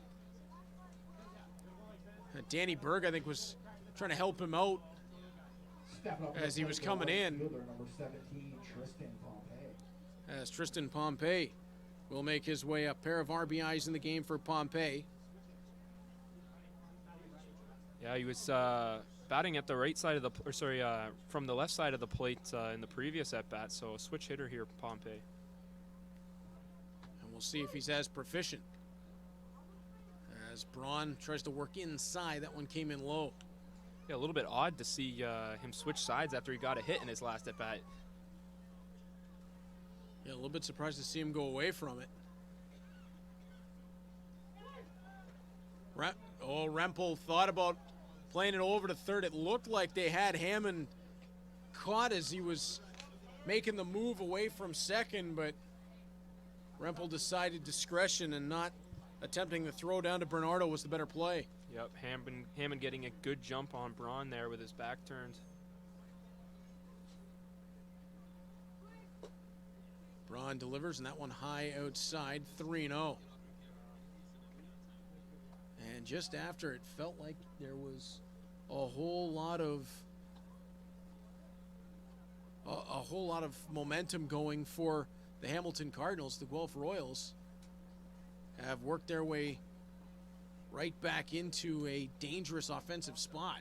Yeah, it was a solid start for Braun, going 1 1/3 with no hits. Now giving up 2, walked 2. So we'll see how this continues. Yeah, that walk to Pompey puts runners on the corners. And Braun's first pitch to Brando LaRue is a strike. Braun getting a little bit of the benefit of the doubt there. That one looked a bit outside, but it's a strike called.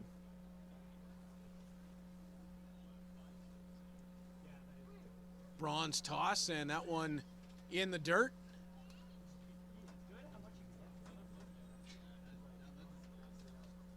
Rempel was able to knock that down. Did not allow the progression to third.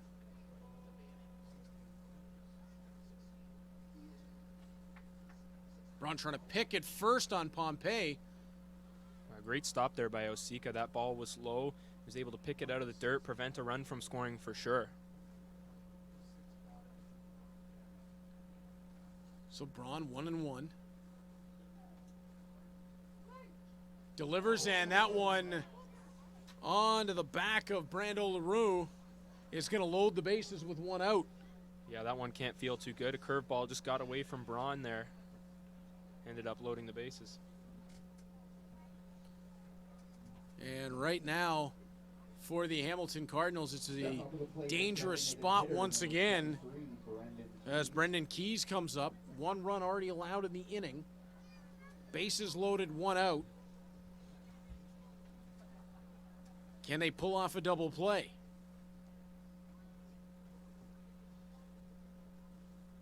No, Braun will want this on the ground if any contact is made. Ball comes in high.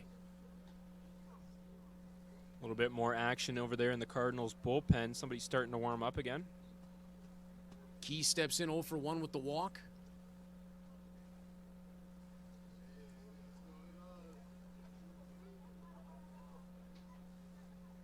Braun with the long look in.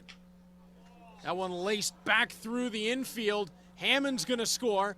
Pompey charging hard behind. Duncan's toss cut off by Osika, but 2 runs will score on the 1 out, bases loaded single. And it's unraveling a little bit for the Cardinals. That hit had 2 runs written all over it. I think that was a good job there by Osika to cut that one off, make sure that runner didn't advance a second, keep the force in play for Hamilton. Still looking to get out of this inning, though. Yeah, still just the 1 out with runners on the corners. So it's LaRue over at third, Keys at first, with Barless at the plate. Yeah, Keys really squared that one up and pulled it into right field. Infield had no chance. Barless 0 for 2 in the ball game.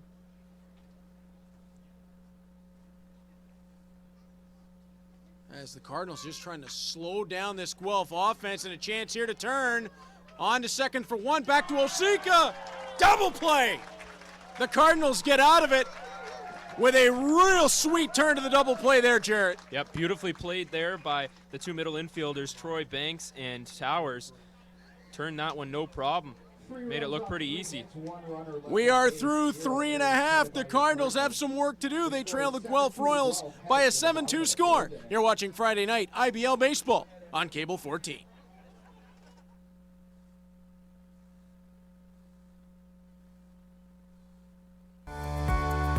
Hello, everybody. I'm back on Cable 14 for a brand new season of Above and Beyond. We're going to be talking to accessibility advocates, leaders, and giants here in our community. We're changing the game when it comes to accessibility and inclusion.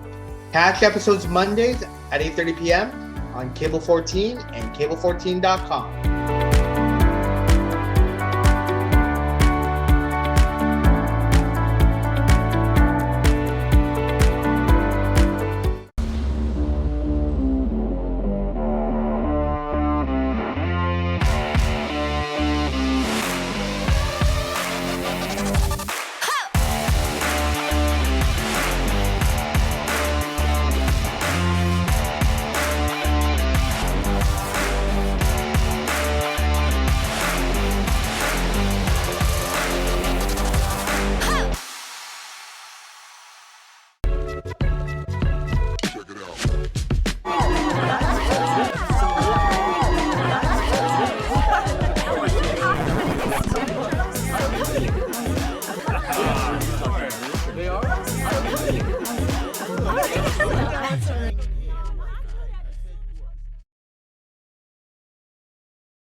Alcoholics Anonymous. We're here to help. For more information, visit aa.org and download the Meeting Guide app. You can visit our website at cable14.com. Like us on Facebook at Cable14 Hamilton and follow us on Twitter and Instagram at Cable14.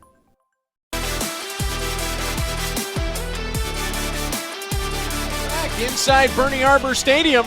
It's Friday Night IBL Baseball here on Cable 14. The Hamilton Cardinals trailing the Guelph Royals by a 7-2 score as we are at the midway point of the fourth inning. Reed Duffy, Jared Matthews back with you. And Jared, that last inning for the Cardinals, we saw the ups and the downs. Yep, you're exactly right, Braun. A little bit shaky there in that inning. He had a solid start, but you're right, things got a little bit unraveled there. Looking to bounce back with some runs of their own here in the bottom of the fourth. Solid start, solid finish with a beautifully turned double play. As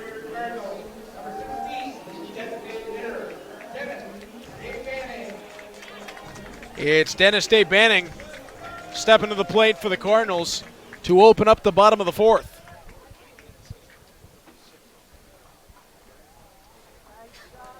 As we have a change on the hill for the Guelph Royals.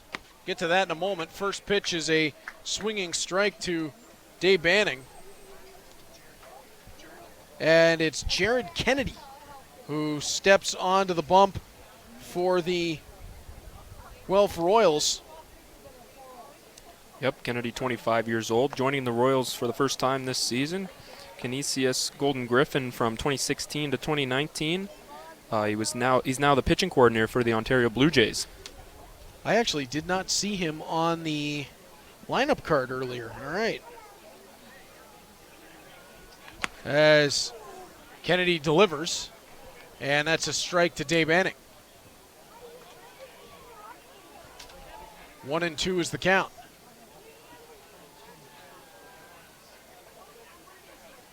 As Kennedy shakes off Ash twice. And had to reset entirely there as Dave Banning gets a little bit of a reprieve. Banning 1 for 2 in last night's game. Still looking for his first hit here today. And that one skipped by him on the inside. Nicely blocked by Ash.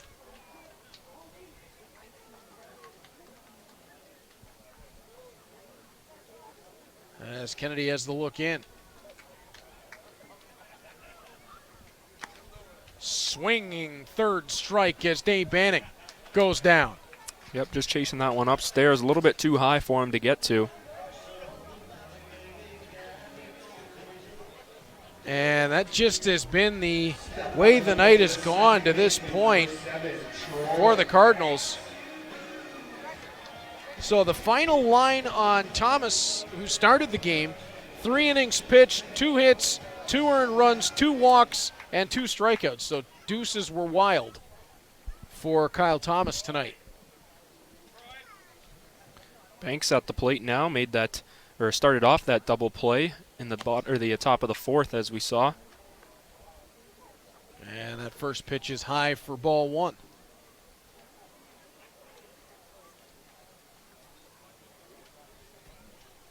Kennedy delivers. High for ball 2. Banks hitless last night in Welland. Also 0 for 1 today, so still looking for his first hit of the season. We'll see what he can do here. Cardinals need something here. They need a little bit of momentum to be re-injected after falling behind 7-2 in the top of the inning. And it's just been a little bit of that drip, drip, drip for the Guelph Royals through the game so far. As a 4-pitch walk that time. And that will send Troy Banks down to first, and Tanner Rempel, the catcher, will be up. Yep, just what the doctor ordered there for the Cardinals. Getting a man on base with 1 away here. Now Rempel coming to the dish. Rempel swagger his way on in. Rempel 0 for 1. But a chance here with 1 out and a man on first to get the Cardinals rolling as a strike on the inside portion of the plate. Rempel looked a little bit surprised. He was, especially considering he kind of moved to get out of the way of that one. That's what I thought too. Kennedy delivers, swinging second strike on Rempel. Just out of reach for Rempel there. He put a mean cut into that one. Unsuccessful though. 0-2. Rempel will have to protect the plate here. So he's got Banks over at first, and Ash does a nice job to bring that one down. That could have been easily Banks over to second if that gets to the backstop.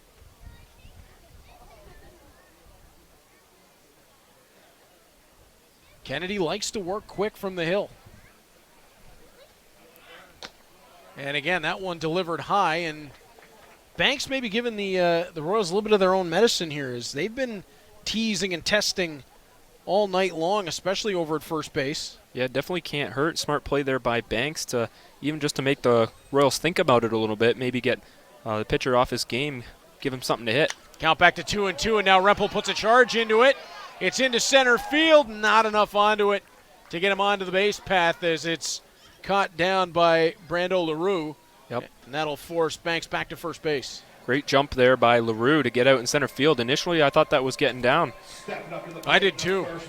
Thought it was going to have just enough to loop over and get down. Tristan Osika, 0 for 1 in the ballgame.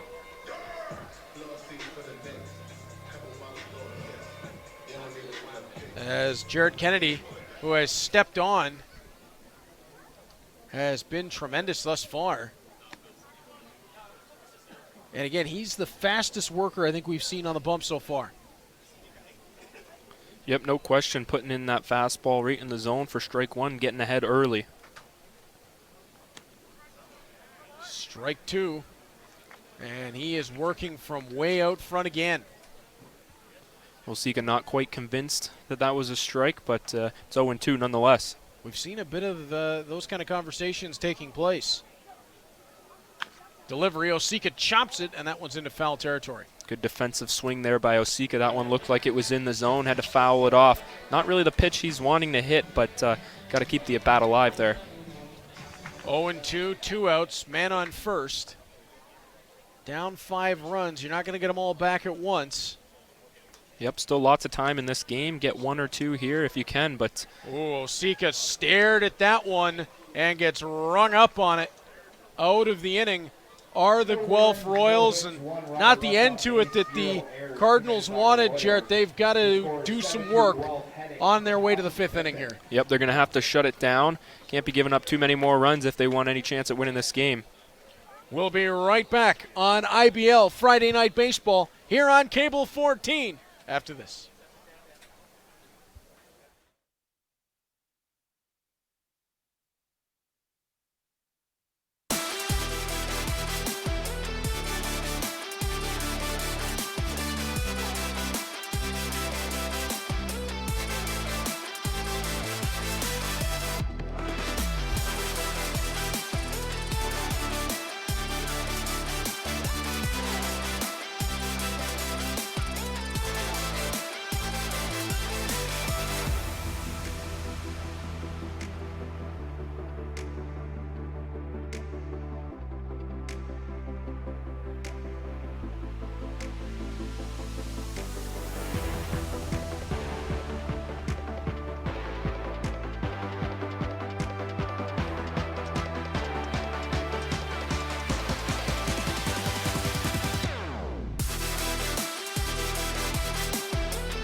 inside Bernie Arbor Stadium as we get set for the top of the 5th inning. The Hamilton Cardinals trailing the Guelph Royals by a 7-2 score. And it's been a wild night already, Jarrett, as we have had some issues technically where we actually had a generator blow up coming into this ball game, and our crew here for Cable 14 have done a spectacular job to even get this game on the air tonight as Duncan steps in out of right field, and he'll have Ash down for the first out of the inning. I have always said I am honored to work with this crew, and again, no more so than tonight where they have done just a brilliant job for us. Yep, really going above and beyond their duties as Cardinals get an early first out here. Good to see after that last inning that got a bit out of hand for them. So Braun back to dealing after Duncan came in out of right field. And there you get a good look at the Hamilton pitcher. Goes for the fastball, and there you see the look from center field. And we can just see the light on the camera out there with a wave to our operator. Braun delivers, and that one outside. Yep, viewers at home being treated to a pretty nice camera angle. They're able to see balls and strikes very well. Definitely better than our in-person view up here in the booth. Oh, thank goodness for a monitor. As Braun's delivery, and that one will run it to 3-0 on the count.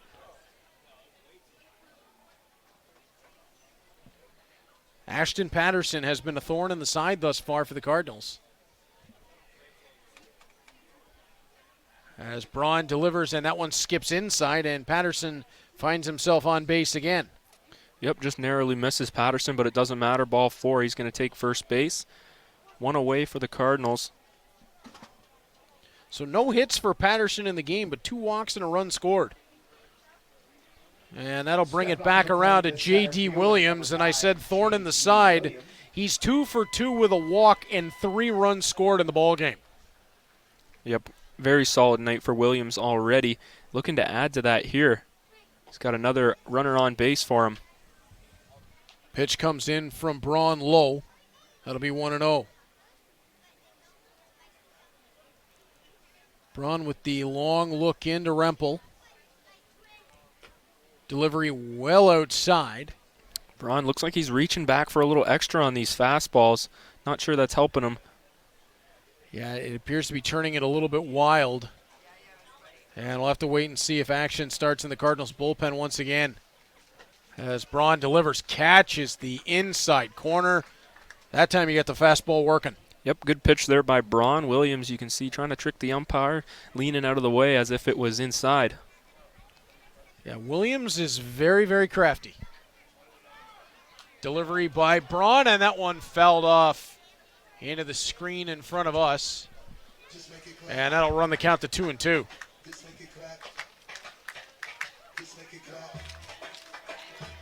So Braun with a chance here to get to a second out of the inning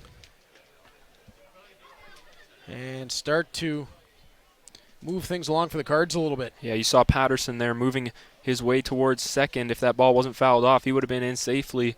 Guelph Royals not afraid to take some chances here, up 7-2. Braun went to the off speed there, and that one got away from him on the inside. 3-2 the count. Braun with the look into Rempel. The delivery. And Williams put that back up and over our booth.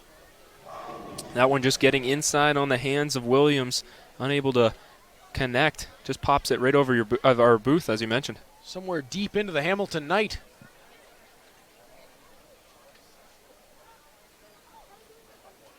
The look in from Braun.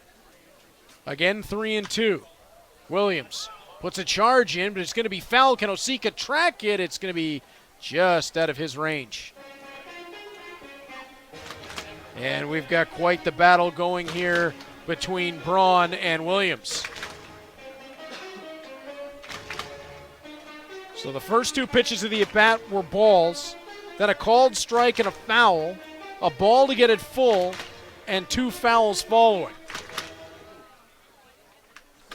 one that I thought was labeled between my eyeballs. Yep. Here comes pitch number 9 of the at-bat. Braun's delivery. Williams reaches out and again slaps that one well foul. Williams do a nice job of playing defense on that outer half of the plate, fouling off these pitches, nearly hit his own pitchers in the bullpen over there. Yeah, not a good way to endear yourself on first night for the Royals. Yeah, we appreciate the offense, but come on, fella.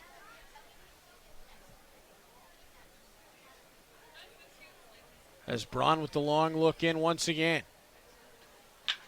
Williams slaps that on the ground and gets it through the infield. What an at-bat from J.D. Williams. Yep, 10 pitches in. J.D. Williams fighting off all those tough ones, as I mentioned, and able to push it through the infield. Third baseman never had a chance to get there. And here's Ethan Hammond once again. 2 for 2, 2 RBIs and a run scored. And Rempel comes out to see Braun. And is this the end of the night for Braun, or is this just a discussion? There is action over in the Cardinals bullpen. And it appears that Braun is going to have a go here at Hammond. Yep, manager of the Cardinals, Dean Castelli, going to give Braun a chance to finish what he started here in the top of the 5th. Cardinals already trailing 7-2, so maybe not so much concern. Maybe if it was a one-run game, might be a little bit different. Well, Braun is a ball on the ground away from potentially being out of this inning. As he delivers, and it's high for ball 1. Yeah, you're exactly right, Reed. We saw something similar last inning, able to turn 2 and get out of another jam. Yeah, ball on the ground to second baseman Troy Banks started that off. Braun would love to see that again as this one outside. And that'll run it to 2-0. The only positive of having the runners on base, specifically at first, is it opens up that opportunity for a double play if it's on the ground. Yeah, Cardinals hoping Braun can get it out of this inning. He's up over 65 pitches now. And 3-0 in the count. Again, way down to the left of us, there is action in that Cardinals bullpen. So I think either way, this is the last part of work for Braun tonight. And it's going to be a walk to Hammond, who reaches base once again. So it's the first time he's done so by walk, but 2 hits and that base on balls. Yeah, Cardinals pitchers just struggling to find the zone tonight, whether that's a little bit of first opening day jitters or a little bit of umpire contributing to that. But so far, all but one Guelph Royal has recorded a walk, and Patterson 2 tonight. Yeah, just the 2 strikeouts to go along with that. And Morrow starts off his at-bat with a ball. Braun is deep into his outing here. Bases loaded, 1 away. Morrow pops that one straight up. Banks is underneath it, and he's got it for the second out. Good job by Banks tracking that ball. That was a sky-high infield fly. Yeah, at first he came way over right, then you could see just started to adjust, drift over, and drifted over to his right, or left, and was able to pull that down. Yep, Braun using the curveball there to get Morrow to pop up. We'll see if he comes back to that at all. Here is Tristan Pompey. 2 RBIs in the ball game. He's got a walk and a hit. That was a really good pitch there by Braun. Looked like it was going to be a strike and just broke into the inside. Pretty good job there by Pompey to lay off. 1-0. And the 1-0 delivery. Pompey rips that foul. Has a little bit of sorry over to his dugout as that one came off like a bolt of lightning. Yeah, I'm sure a couple Royals players had their life flash before their eyes there. That was absolute rocket into the bench there. Everybody scatter. Braun on the 1-1. Trying to work his way out of the jam. Delivers, and that one to the outside. Yeah, he's not going to get it. That'll run the count to 2-1.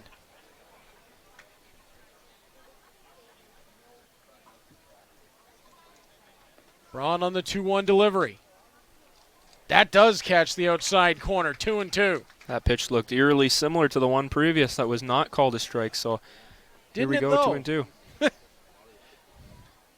We've seen that a couple of times. Mm-hmm.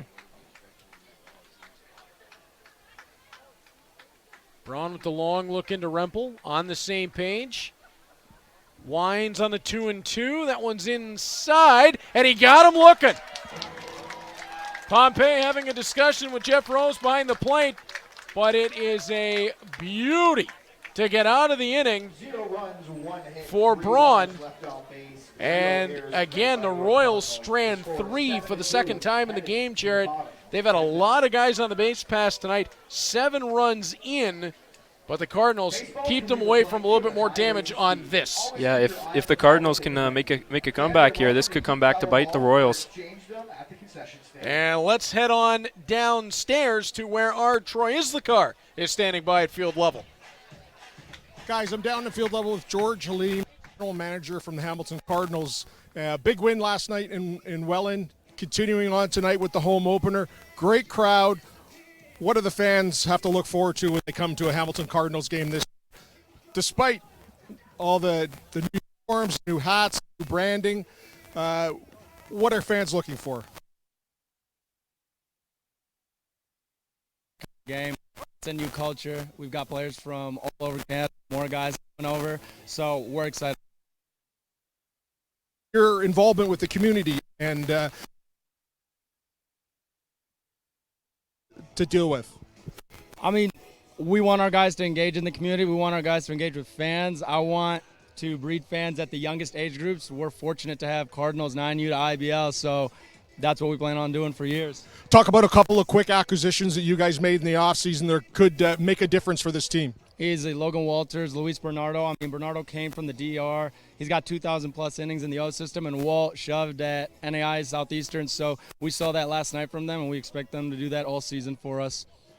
Well, nothing but some great players on the field all season long for the Hamilton Cardinals. Guys, back to you. Thanks so much, Troy. You look resplendent in the Cardinals black, white, and red down there.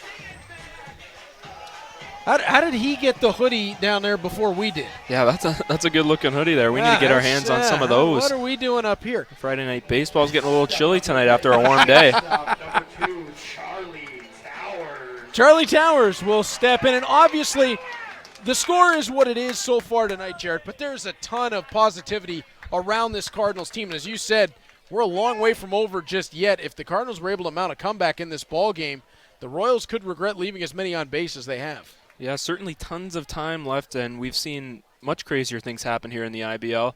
5 runs is not a safe lead whatsoever.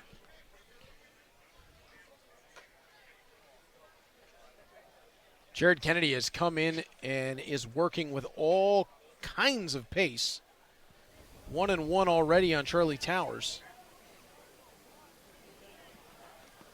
And that one actually squeezed through the legs of the catcher, Ash. Towers has walked already twice tonight. Still looking for his first hit of the season. I did mention earlier how he had 3 hits in the preseason game, but still looking for his first real base knock. Though he'll take as many of those walks as he can get. Absolutely. And he's on the verge of another as this goes 3-1. And that would be the way to start a potential rally if you can get a man on base. Yep, top of the lineup, get him on base for your 2, 3, 4 hitters. Bottom of the 5th inning. Cardinals trying to start something here, and Towers is going to be the man that gets on base first. His 3rd walk of the ball game. The Cardinals have 4 walks in the game, 3 of them belonging to Charlie Towers. Yep, absolutely. He's done a great job tonight at the plate, being patient, making those Royals pitchers put it in the zone, and so far they haven't. Here comes Danny Berg. 0 for 2 with a strikeout. And at this point, Jared, I think it's pretty safe to say that what they want to do is move Towers along and keep something going. Yeah, I think Kennedy's a little sick of seeing Towers over there at first base, trying to get him out with the pickoff. Nice pitch there from Kennedy as he cuts the fastball. And that's 0-1.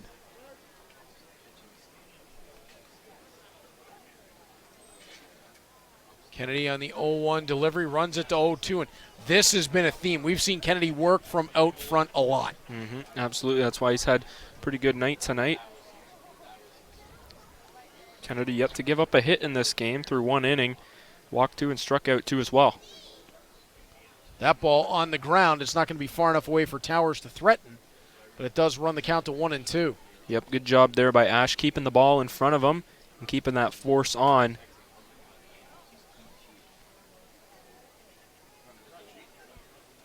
And that has really been the way that Kennedy has looked to keep in control of this game. Early on, get ahead in counts and make the Cardinals protect. Then he starts testing all over the zone.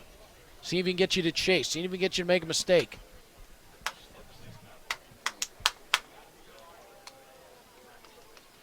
Kennedy delivers. Berg chops it. That one's going to roll foul, but stays alive.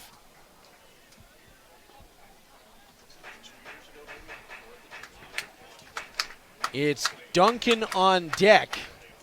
Keys in the hole, as Jarrett mentioned just moments ago.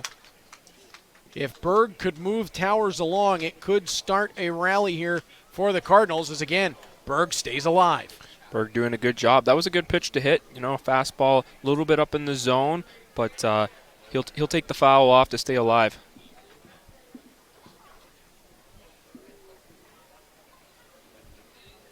Berg, the left fielder.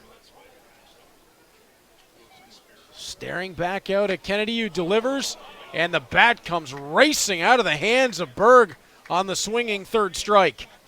Yeah, you don't see that too often.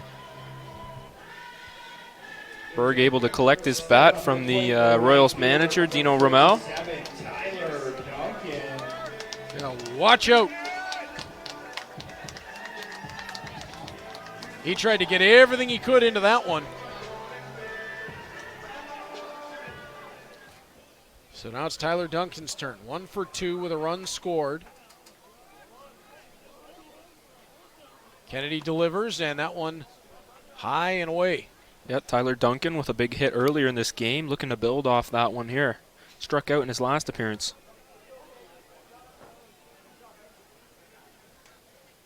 Kennedy with the long look in.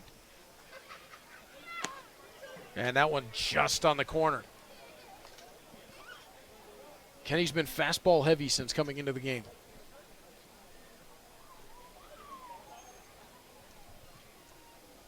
And again, it looks like it's going to be another here. And he just beats the barrel of Duncan to get himself ahead 1-2. You know, for all the runs that we've seen tonight, I'm surprised we haven't gotten any that have gone over the fence. We were talking earlier about the weather tonight. A little bit cool, but strong breeze towards that outfield fence. Still hasn't come into play. Duncan gets a charge into that, but it's going to be up and behind into the parking lot.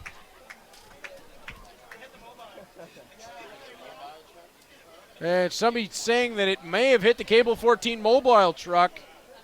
Oh, that's confirmed. Is everybody down there okay, fellas? All right. Everybody is okay down in the truck. Yeah, as if it wasn't a tough enough night for that truck already. Not only are they resourceful down there, they're tougher than nails. As Kennedy on the 2-2 delivers to Duncan. And that one again outside. Duncan not biting on that outside pitch. He's looking for one to hit, but he's happy to watch it go by and have the count go full. Well, Jarrett, we come to an interesting moment here. Full count, 1 out, 1 on. Cardinals trying to start a rally. And, to the outside corner. Duncan was already set to toss the bat and walk to first. And Jeff Rose took his time to ring him up. Step up to the plate, the center fielder, number 24, Clayton Keys. Yeah, Duncan thought that was ball 4, but with 2 strikes, you just can't afford to take any chances like that. You got to be swinging. And it's Clayton Keys who will step up with 2 away. Kennedy delivers inside. The last couple batters we've seen Kennedy a bit of the reverse from what he's come into. He's fallen behind and then worked himself ahead. That one paints the inside corner. 1-1. Might not be a bad time to send Towers on an off-speed pitch here with 2 away, especially if Keys falls behind in this count. Have him come up again next inning to start it off. Ooh, swinging strike there from Keys. And that's going to put him down 1-2. Best case, he gets into scoring position there at second. Worst case, he gets thrown out, and Keys gets a fresh set of pitches the next inning. And that ball in a little low. That'll bring it to 2-2. Well, you make an interesting point there, Jared, especially with the way that Jared Kennedy is working. 4 strikeouts now.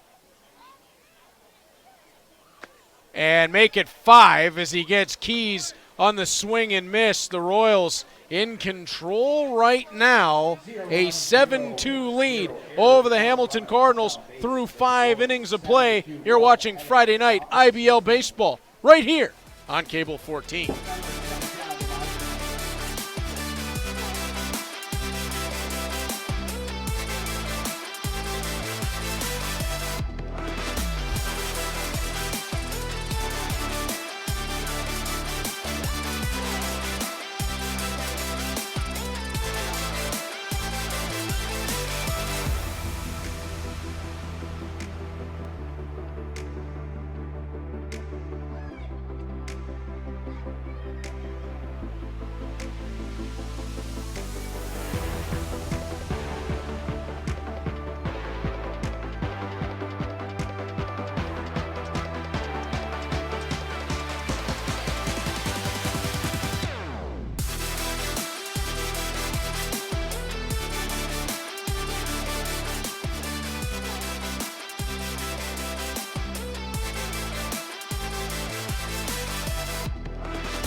Top of the 6th inning, the Guelph Royals holding the lead over the Hamilton Cardinals, and it's Connor Thiel who will step to the mound. So our suspicion was right. Gabe Braun out of the game, and a broken bat comebacker, and Thiel will sweep that over to Osika, and it's 1 away as Brando LaRue snapped that clean in half. Yeah, Thiel getting tested right away. First pitch, and a ball comes back. That could have been pretty dangerous with that bat coming flying towards him, but he's able to keep his composure and make that play at first.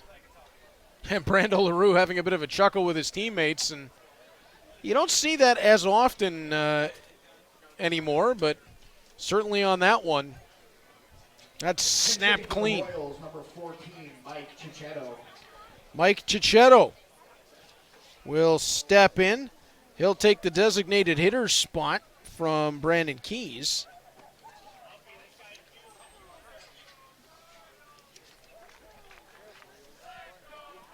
As a Let's Go Cardinals chant starts up in the stands.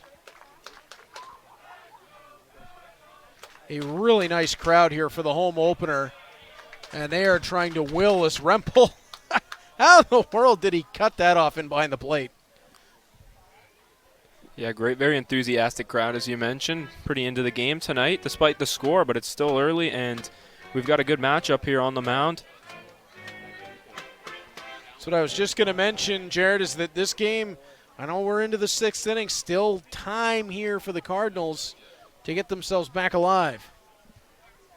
As Thiel will look to deliver. That one outside. Another very impressive stop there by Rempel behind the plate. He's been busy tonight. Count is 2-1. As Mike Cicchetto for the first time in the ball game up at the plate for the Royals. As the man he replaced, Brendan Keys, the DH, coming in 1 for 2 with a walk and 2 RBIs in the ball game. So Keys did quite well for himself out of that designated hitter spot. And Cicchetto working himself well ahead in the count. Now to full as Thiel delivers a strike. Yep, Thiel settling in a little bit. He was pulling those first couple pitches, but a nice one right down the middle there. Full count delivery coming, and time is asked for. Yep, the IBL yet to introduce any pitch clock rules this season, so batters no limit on taking timeouts and mound visits and anything like that. So you got to believe it's coming at some point. Yeah, we saw a couple games last year as a walk is given out, a couple 4+ hour games, so you could see that implemented at some point in the next couple seasons. Yeah, where do you stand on that, Jarrett? Do you like the pitch clock rules, or you anti-clock? I think it's a really good rule for the people at home. The only complaint that I've heard really is people at the ballpark. They really just want to be there as long as possible, myself included. All right, that's fair. That's a fair point. Yeah, but from a overall fan standpoint, definitely good for the game, I would say. Barlas up for the Royals, the third baseman. Yeah, it's one of those. I didn't know how I was going to feel about it. I watching the game. You're right. When you're watching it on TV, it does speed it up. Mm-hmm. Is that what you want? Maybe not always. I know you talk about a couple of 4-hour-plus games, and I think back, having grown up a Boston Red Sox fan, some of those legendary playoff matchups with the Yankees, and they could have been 4 hours, 6 hours, 8 hours. It didn't matter. Yeah, that was exactly the point I was about to bring up. Come playoff time, that extra time just makes all the situations more tense and extra drama-filled as you get a ground ball here. Barlas on the ground, turned by Banks for 1. Not going to be enough time to be able to turn that for 2 as Towers thought about it, but I don't think he wanted to overthrow Osik at first. Yeah, just too soft of a grounder there to give himself enough time to make it over to first, but good job getting the lead runner in that second out. As Thiel has worked himself into a pretty good spot here. 1 on, 2 out. Here in the top of the 6th inning. Yeah, one of my favorite all-time calls is Joe Buck on that legendary David Ortiz home run at Fenway Park. We'll see you later tonight, because it was already 1:20 in the morning. That's right. And do you think any of the 35,000, probably plus, just don't ask the fire marshal, at Fenway Park that night cared? Yeah, no, exactly. Delivery from Thiel. That to the outside, and that'll run the count to 2-0.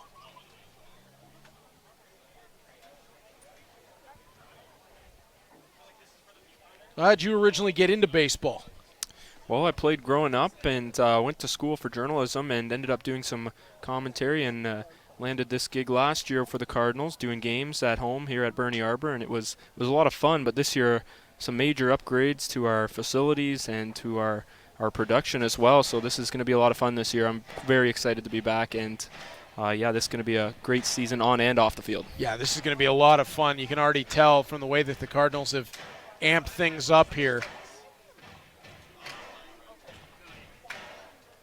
Where'd you go for journalism? Mohawk College. Hey, all right. Yeah, 3 years there. You're at McMaster as well. You and I have had the exact same schooling experience. Really? Broadcasting for me, but McMaster, and then for me it was the other way around, McMaster and then Mohawk. Right on, there you go. Beautiful off-speed. No wonder we get along up here. As Ash will take the walk. So now 2 on, 2 out. And it's going to be Ashton Patterson. And bring your lunch for this one. Ashton Patterson has drawn out the at-bats tonight with a pair of walks. Yep, Patterson came around to score once already tonight. He's got a big opportunity here with 2 out and a man in scoring position, trying to add to that Guelph Royals lead and try and secure this victory. Teal delivers, and that one is low for a ball. We mentioned earlier that maybe there was a chance of rain in the forecast, and I think you might be starting to see a little bit of spit come down. Oh, we've made it to 20-10 without it. As that is a strike to the inside. We also discussed earlier how if this game gets through 5 innings, it will count. So we're past that point now. So if you're the Cardinals now, anytime you get a bat in your hand, it's going to have a little bit extra meaning to it. Strike 2. Pumped into Ashton Patterson. And maybe a little bit of extra urgency here for Connor Thiel. 1-2 is the count. 2 away in the top of the 6th inning. 2 runners on. And Thiel delivers, and the off-speed got him. Oh, he caught Patterson staring, and Thiel gets out of the top of the inning. Beautiful breaking ball on the outside. Never looked like a strike until the last second. Then he fooled the batter, able to get that 3rd out, and no runs come in. Oh, wow, from that backside. That look is fantastic. Connor Thiel, pretty easy to see why the Cardinals are excited about this young man. Absolutely. A great frame on the other end there by the catcher, Rempel, as well, making that look like a strike, and that'll end the inning, too. Let's head back on down to field level. Troy Islikar standing by down along the foul territory. Well, Reed, I've managed to get myself in another plum assignment. This is Emily, the in-game host for the Hamilton Cardinals here. And Emily, someone coming to a Hamilton Cardinals game for their first time, what do they expect to see when they walk into Carstar Field? So much fun. It's been so exciting today. We're so personal. I get to meet all the fans. We get to dance. There's so much food, drinks, a lot of merch. The selection of merch for the Hamilton Cardinals is amazing. So just coming here, it's good vibes all around, and everyone is having a great night. So there's, something for everybody here. I see little kids running around the bases, and a big crowd here tonight, and they all still manage to stay, regardless of the rain that looks like it might be coming. Hopefully it'll hold off. What are some of the fun events that someone can get involved in here? I saw people wheeling tires or something. Oh, that's just the start. And a little rain does not shine on our parade here. But yes, there's so much fun here for our kiddos here that want to enjoy some baseball. We have Run the Bases, sponsored by Swish LA, so you get to come on the field and run around. We also have my personal favorite, Name That Tune, so you get to guess what the song is and you win a Cardinals t-shirt. And then, of course, we have tire races and bowling pins. The list goes on. You just got to get here and experience all the fun. Something for everything. And Reed, I guess you got to go back to that baseball thing. Oh, do we? I was kind of enjoying that. All right, big thanks to Troy and Emily down at field level. And again, Jared, it goes back to what we've been talking about all night, the different feel to the game experience for the Hamilton Cardinals. We've talked about the new ownership here with the team, and it is really making an impact. We saw it last night on opening night on the field. We see it here tonight all around the field. But so far tonight, the Guelph Royals have had their way, and Jared Kennedy is a big part of why 5 strikeouts. Yeah, you're absolutely right. You know, Cardinals have been putting up a pretty good performance, but Kennedy has really shut the door so far. No runs since that bottom of the first, where they looked like there was going to be a high-scoring game on both sides, but so far still 7-2. But you're absolutely right. Crowd in here tonight, pretty raucous, and you love to see that, especially on opening day. I really believe it's only going to get better as this season goes along. Again, the Cardinals also missing a pretty big talent in Jose Fernandez, who is not here just yet. When he arrives, you think you've seen fastballs so far tonight. Yeah, we didn't have a radar gun up here last year, but I imagine he was above 90 miles an hour for sure. That's going to be exciting when he joins the lineup as well. That first night when he stepped in and you could see the smoke come off the back of the baseball, it was a different feel. Yeah, it's just a different pop off the glove. You can tell right away as soon as you hear that. It's Yuki Narita wearing number 6 for the Guelph Royals, who takes the mound here for the bottom of the 6th inning. And Luis Bernardo looks to get things going a little bit for the Cardinals. And a little bit of a hitch in the windup there. I'm a little surprised the Royals took out Kennedy from the game. You know, he had 2 very solid innings, didn't give up a run or a hit, struck out 5 of the 8 batters he faced. So maybe just getting a little bit of time for some of these other pitches that you see. He's got quite the windup. That one is popped high and just down in front of the Guelph dugout. And yeah, Yuki Narita steps in, and you know, we've seen some different windups before, especially from Japanese pitchers. Daisuke Matsuzaka had the hip swirl. Hideo Nomo, I think he almost turned around like an owl. This is just a little bit of a pause as he never stops, but he kind of slows things down as he's making his turn to home. Maybe a little bit of a strategic decision there by Guelph after you have Kennedy on the mound, who's go, go, go, go, and now you've got a little bit of a hesitation. Could throw off the Cardinals hitters. I think you may be dead on here. We mentioned how Kennedy liked to work real fast, get the ball and go, go, go, go, go. And now Narita slows things down just a little bit.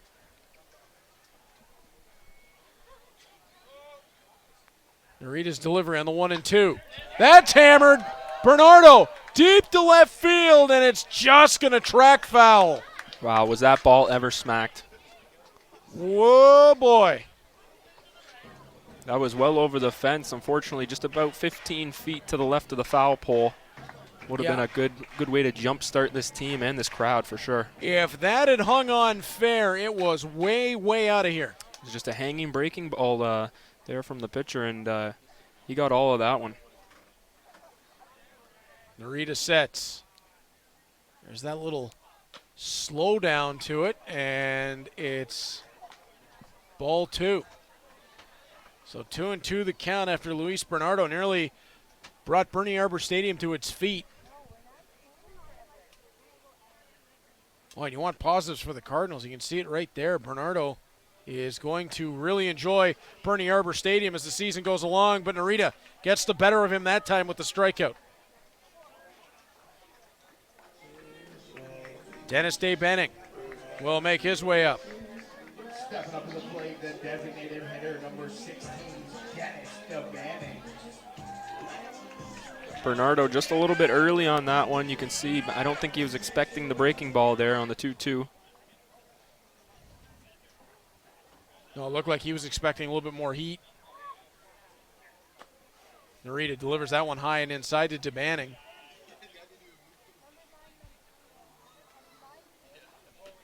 Well, first step for the Cardinals is get some runners on the base path. You got to start somewhere. And that's going to be a 1-1 count as Narita delivers that sweeping. It looks like a slider the way it's coming out. Yeah, DeBanning looking to take off where he left off last season. Only played in the final 6 games of the 2022 regular season, but batted over 400 in those appearances. Well, that time the curveball from Narita fooled everybody. There is a little bit of hang to that Narita curveball. You saw that one that got a hold of it, Bernardo there. Comes back with the heat, and that one maybe trying to push DeBanning back from the plate a little bit. 2-2 the count.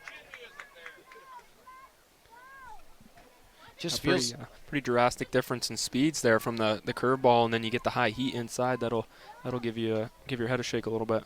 Feels like DeBanning is one of those guys that, he gets 1 or 2 hits, it's all going to start coming together for him, and that swing is away, and that will send DeBanning down on strikes, and we're to 2 outs with Troy Banks making his way up. The second baseman, number 7, Troy Banks. Banks with a walk in the game, 0 for 1.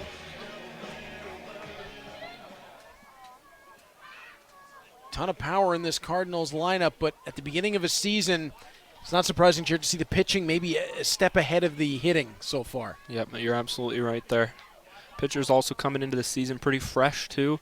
Sometimes you see late in the season they're getting a bit tired and the hitters can take advantage, but not the case so far, at least on Hamilton's side.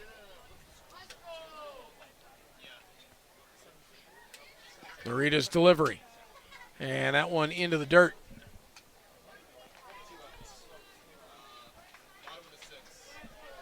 Yeah, it just feels like the Cards haven't had a whole lot of opportunity since about back in the second inning. Fans getting behind the Cards. Narita delivers the 2-0. And that's going to be 2-1.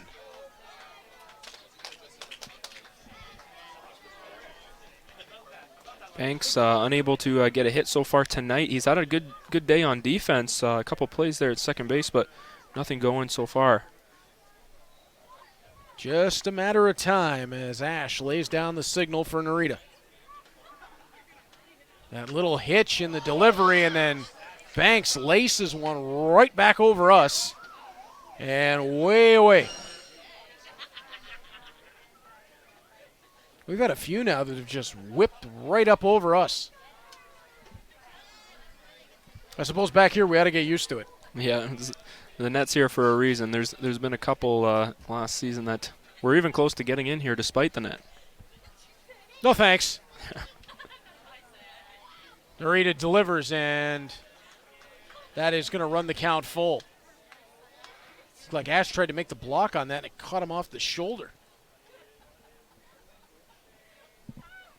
Wearing number 35, he almost looked like a goalie. Nice shoulder stop, and it worked out with nobody on base. Yeah, they're not afraid to throw anything down into the dirt here with the bases empty and 2 away, so you can see something nasty here with a full count. Try to get Banks chasing. Delivery from Narita, and he just speeds it up ahead of him. Straight heat, unable to catch up to that. Yuki Narita will stride his way off the mound after eluding the Hamilton Cardinals. We're through 6 innings. It's the Guelph Royals with a 7-2 lead over the Hamilton Cardinals. You're watching Friday Night IBL Baseball on Cable 14.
Bernie Arbor Stadium, the Guelph Royals with a 7-2 lead over the Hamilton Cardinals. Yuki Narita comes into the game in the bottom of the sixth and strikes out the side.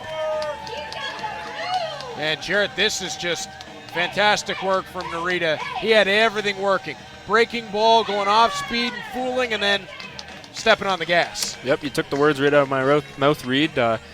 He's been just changing it up, fastball, then you get the curveball, and they just can't catch up to that one. Difference on the night between Thomas Kennedy and Narita. It's 10 strikeouts for the Guelph Royals. On the other side, between Davies, Braun, and Thiel, it's 11 walks for the Cardinals.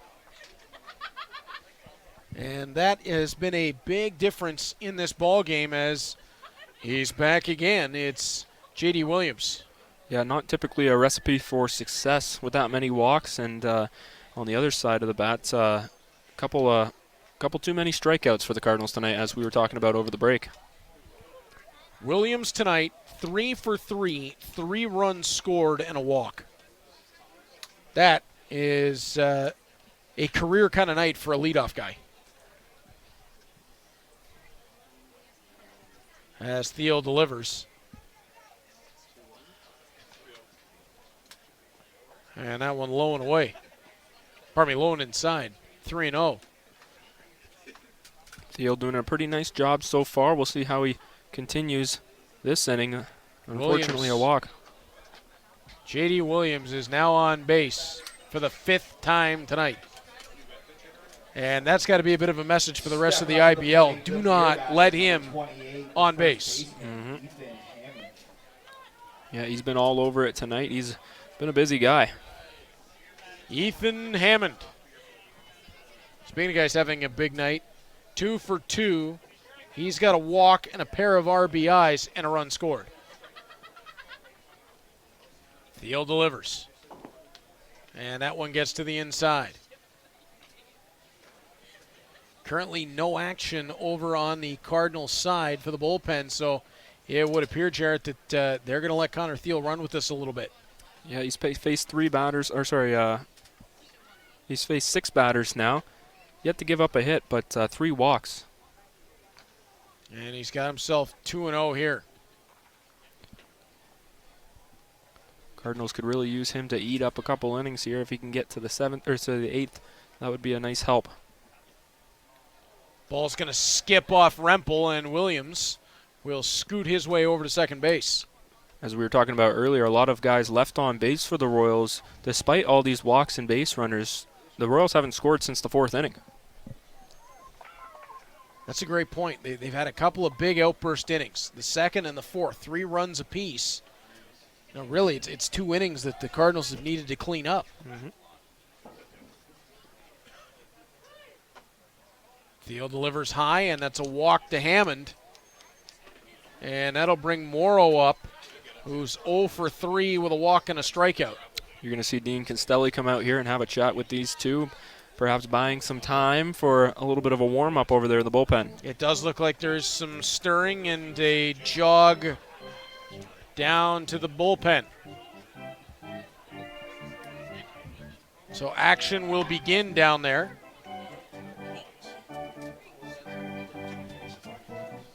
As Thiel, he's going to have the opportunity to get himself out of it here.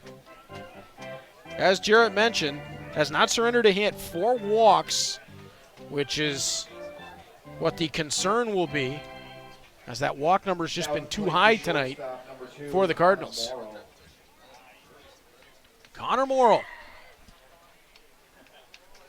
The only slight bright side of that last walk is bringing back the force here. We can go to any bag, try and get a double play to help his team out. And Morrow has been the one that's been silenced out of this top 4 for the Royals. Tristan Pompey, who's on deck, has 2 RBIs, 1 for 2 with a walk. It's, as we mentioned, Hammond and Williams have been outstanding, and it's 1 walk and an 0 for 3 so far for Morrow. And Thiel able to paint that outside corner. The Cardinals have tried to work that outside corner a lot tonight, and it's been inconsistent. Whether that's on the pitching or the plate call. And generally, Jarrett, the truth lies somewhere in between. Exactly right. 3-1 the count. As Thiel trying not to lose Morrow and load the bases with Pompey on deck. And that's exactly what's... Oh, maybe a little bit ahead of myself there. I thought I saw the plate umpire signal 3-1. Now it definitely is. So that was 2-1. Ball makes 3-1. And Morrow hammers that, and that's going to run foul. Certainly in danger of hitting a car on that one. It was out of here in a hurry. Got over the fence. It maybe never went more than 30, 40 feet in the air. No, that was just all kinds of heat coming off that bat. Yeah, just a half second too early. Otherwise, that would have been a for sure home run. And put it almost into the same area that we saw Luis Bernardo do. And now a chop off the bat that comes off the third baseman. And there's going to be a force out here anyway. So the ball comes off the glove of Luis Bernardo. And then he'll turn the ball to third base. And they'll get the lead runner, J.D. Williams. Yeah, that was well tracked there by Bernardo. It looked like he was going to come up with that ball, no problem, just kind of bobbled it. But you're right, at least able to make that that lead runner sit down and keep the force on here with one away. Umpires are going to have a little discussion, though. That actually may have worked out better for the Cardinals. Mm-hmm. Yeah, you likely would have seen him go to first base there, try and get somebody on a little bit of a lead. We'll see what the umpires decide here. I'm not sure what they were discussing.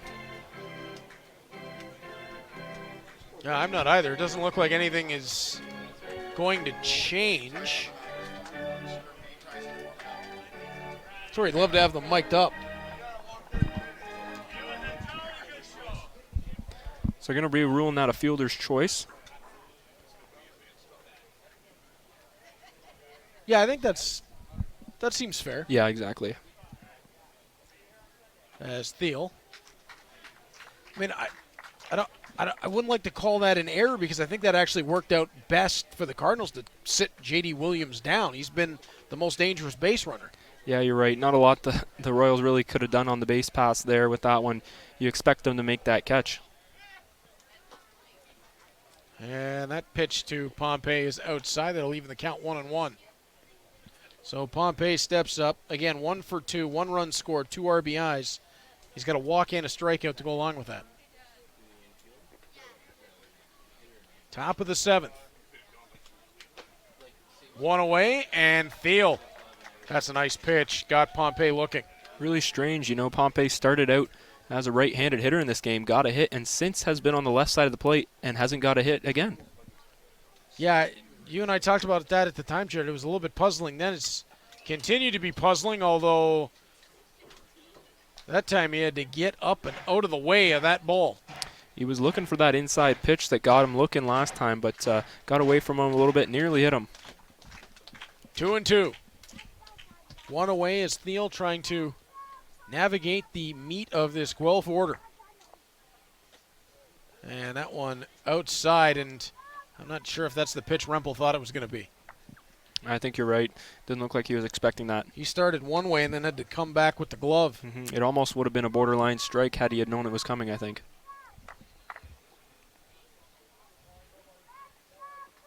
Thiel with the long look in, the delivery. And that one low is going to be the walk to Pompey. So the base is once again loaded with 1 away. And Brando LaRue, who is 0 for 2 with a walk, makes his way up.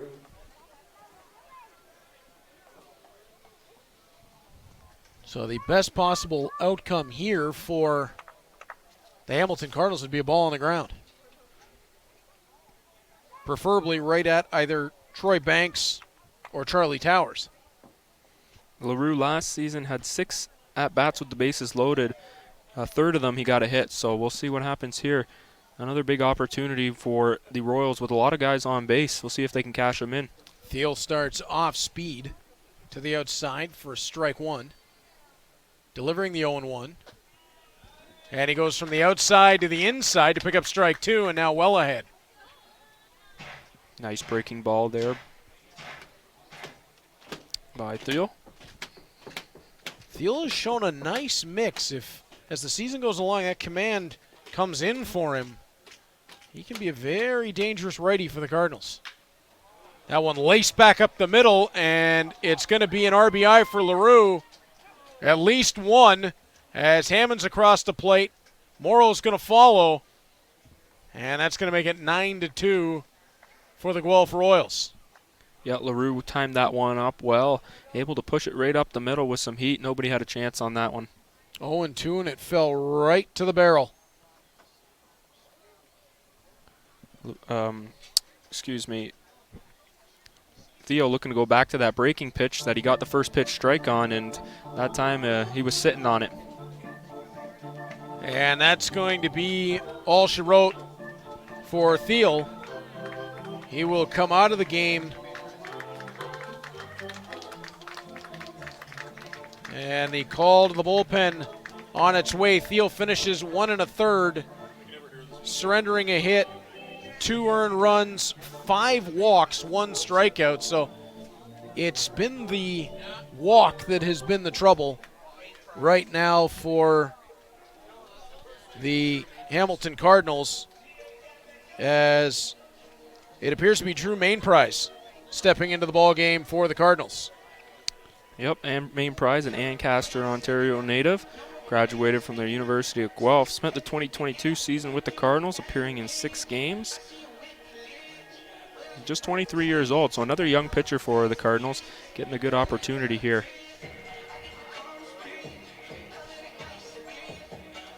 And we'll see if Mainprize can navigate them through this spot with 1 out. And still danger on the base path.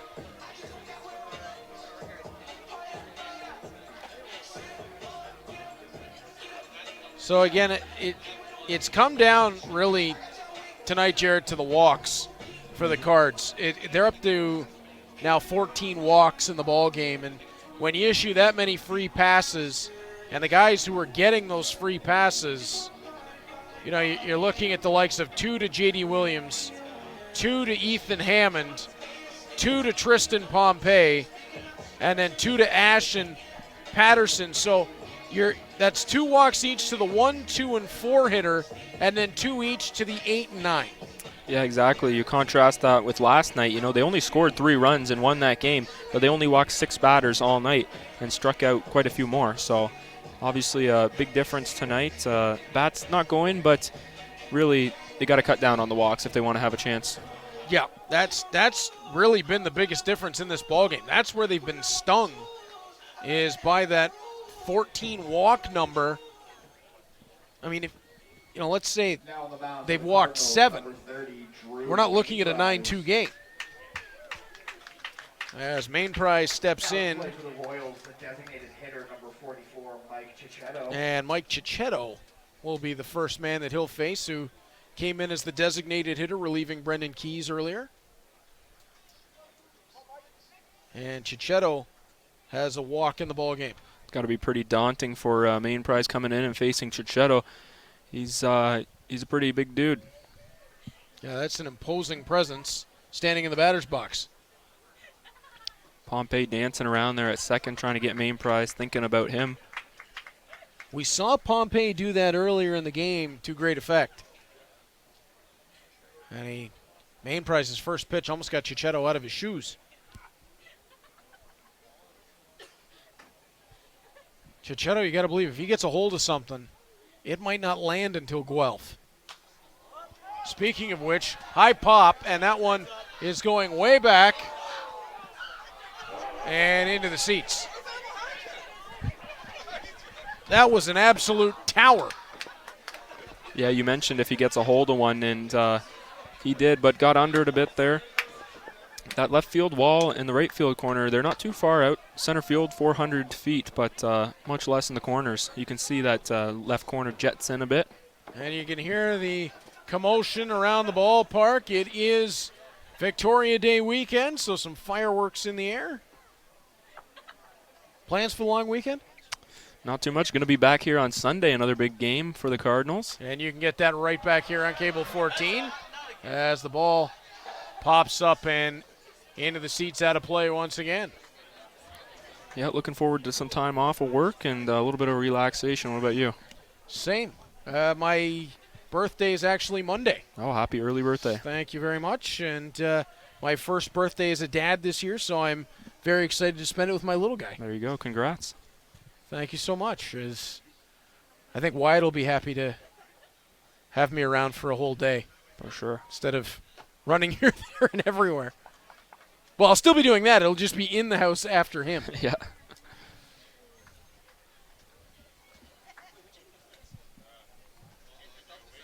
And probably Sunday afternoon I'll be listening to you. Well, there you go. As Chichetto. He'll hammer this one deep into left field. Underneath it. And making the grab out there is Danny Berg. Yeah, good read there by Berg. Initially, that looked like a little bit more than where it ended up, but just knocked down a little bit. Nice catch out there and left. Now 2 away for main prize. Stepping up to the plate, the third baseman. So main prize came right in, and he went right after Chichetto. We'll see what he does with Barless, who is 0 for 4 in the ballgame.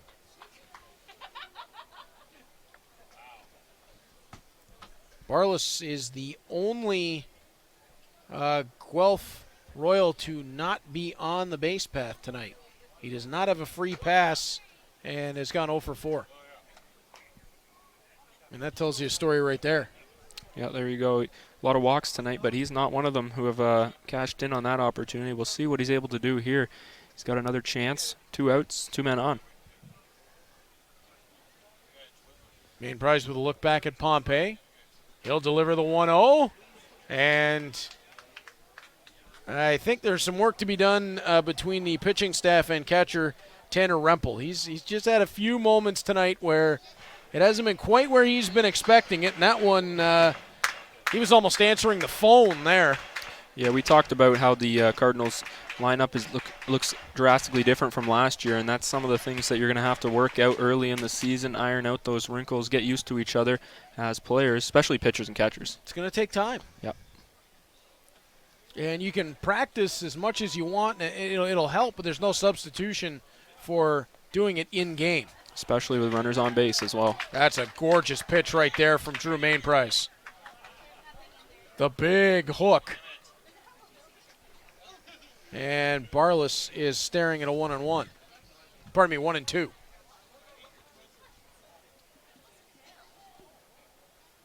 Mainprice with the long look in. Barless pops it into left. Berg's underneath it, and he's got it to end the top of the inning. So Drew Mainprice steps onto the bump. He picks up a couple of outs in the inning.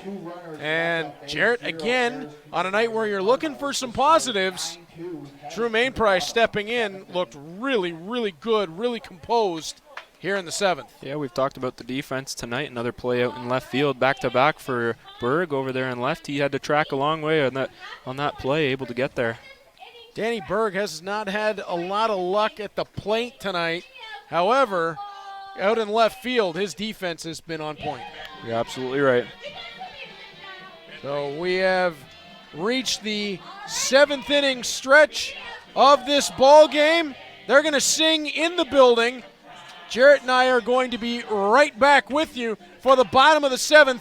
Can the Cards try to battle their way back? We'll find out. You're watching Friday Night Baseball on Cable 14.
Welcome back to Bernie Arbor Stadium as the Guelph Royals have a 9-2 lead over the Hamilton Cardinals. And hello out there at home.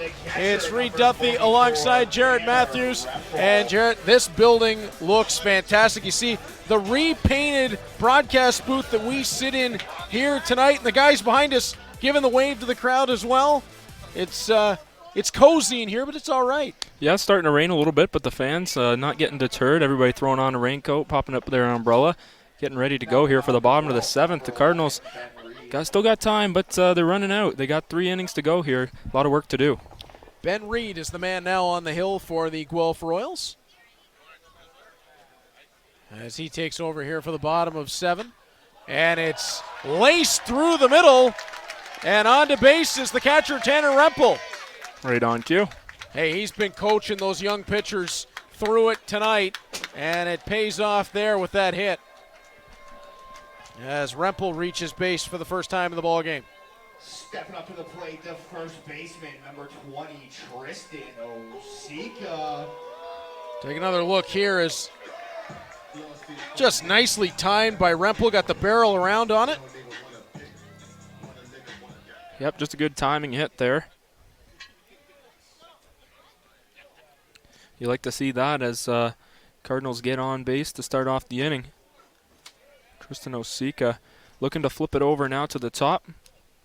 Osika 0 for 2 with a strikeout in the ballgame. This would be big. If you get a little bit of production going here from hitters 8 and 9 in the lineup. Yeah, that hit from Rempel, just the third of the game for the Cardinals. As Osika chops that one into foul territory.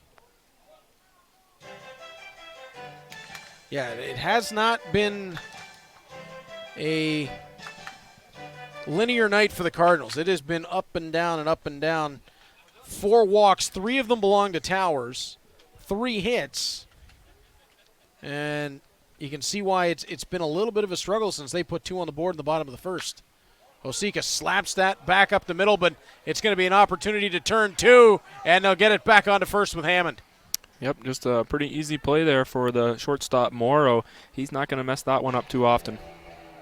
Nope, Morrow with the quick flip, and just like that, 2 away. So Charlie Towers, who's working on 3 walks in the ballgame, he scored a run as well. Quickly becoming the Mr. On Base for the Hamilton Cardinals. Yeah, he's had a good night at the plate. Pretty patient hitter so far as he takes another one upstairs. Guys in the booth here, we're saying over 700 here at Bernie Arbor Stadium tonight. You'd like to see that. Hopefully that continues to grow, especially if we can get on a little win streak or something like that. Not only that, but that's 700 on a night where they knew there was a risk of rain. Exactly. Pretty good start on a holiday weekend. And you could tell the stands in front of us have been electric all night, and it is spilled down both baselines. Yeah, one of my favorite features they've added this season so far is down the right field line. You got a little bench seating there, a little bar top area for people to sit up right beside the visiting team's bullpen. That should be a hot spot this season. I was going to say, I was looking down there at the lights. I was wondering about that. That's a nice-looking setup. I don't think they'll let us call the game from down there. I was going to say, I might just have to take ourselves down there. It'd be tough to see, but it'd be worth it. We could make it up. Just give us the monitor. We'll be all right. As Reed with the 3-1 count on Towers. As Towers trying to work his 4th walk of the ball game. It'll run full before he gets the opportunity. It's been a while since I've seen someone have 4 walks in a game. Yeah, it would be pretty impressive. It's too bad he hasn't been able to cash him. His teammates haven't been able to cash him in more. Only gone all the way around once. There are only 2 runs coming in that very first inning as he strikes out. Ben Reed brought some heat on that for the strikeout, and that brings us to the end of 7 innings of play. The Guelph Royals holding a 9-2 lead over the Hamilton Cardinals. Will flip it around for the top of 8 when we return to Friday night IBL Baseball on Cable 14.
Welcome back, Bernie Arbor Stadium, as we get set for the top of the 8th inning. Drew Main Prize back on the hill for the Hamilton Cardinals. Jared, let's take a quick look at the out-of-town scores in the IBL. Just one other game in action. Yeah, a little update for you over in Brantford. The Kitchener Panthers are taking on the Red Sox. Panthers currently up 11-2 over the Red Sox, cashing in 8 runs back in the third, so that game looks all but decided as well.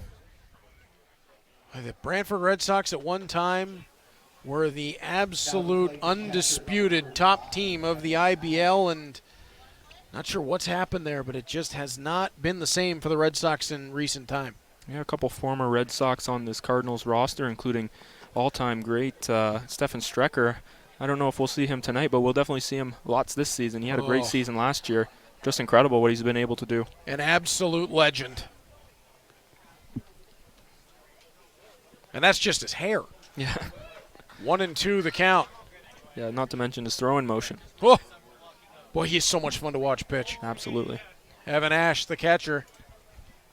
Ash has 2 walks in the ball game. He scored once, has struck out, and now he's going to send this one straight away center. Keys comes up to cut it off, and Ash has a hit to open up the top of the 8th. Yeah, first hit surrendered there by Main Prize. Faced 2 batters before that, retired them both, but this one will end up on base. Yeah, Main Prize was clean through 2/3 of an inning in the 7th. And again, we've seen that a few times now from the Royals, just good timing. That'll bring up Ashton Patterson. And Patterson has walked twice as he sends that one up and foul. 2 walks, a strikeout, and a run scored for Patterson. Coming into these at-bats, Patterson and Ash actually had the exact same line on the night. The 8 and 9 hitters for the Royals, and they've been productive. And what makes it doubly problematic is when that lineup turns over, dun-dun-dun-dun, J.D. Williams. Yeah, he's had a heck of a night tonight. 3 hits, 2 walks, scored 3 times already. Very impressive. Not much more you can ask out of your leadoff hitter. No, for real. He's been on every time.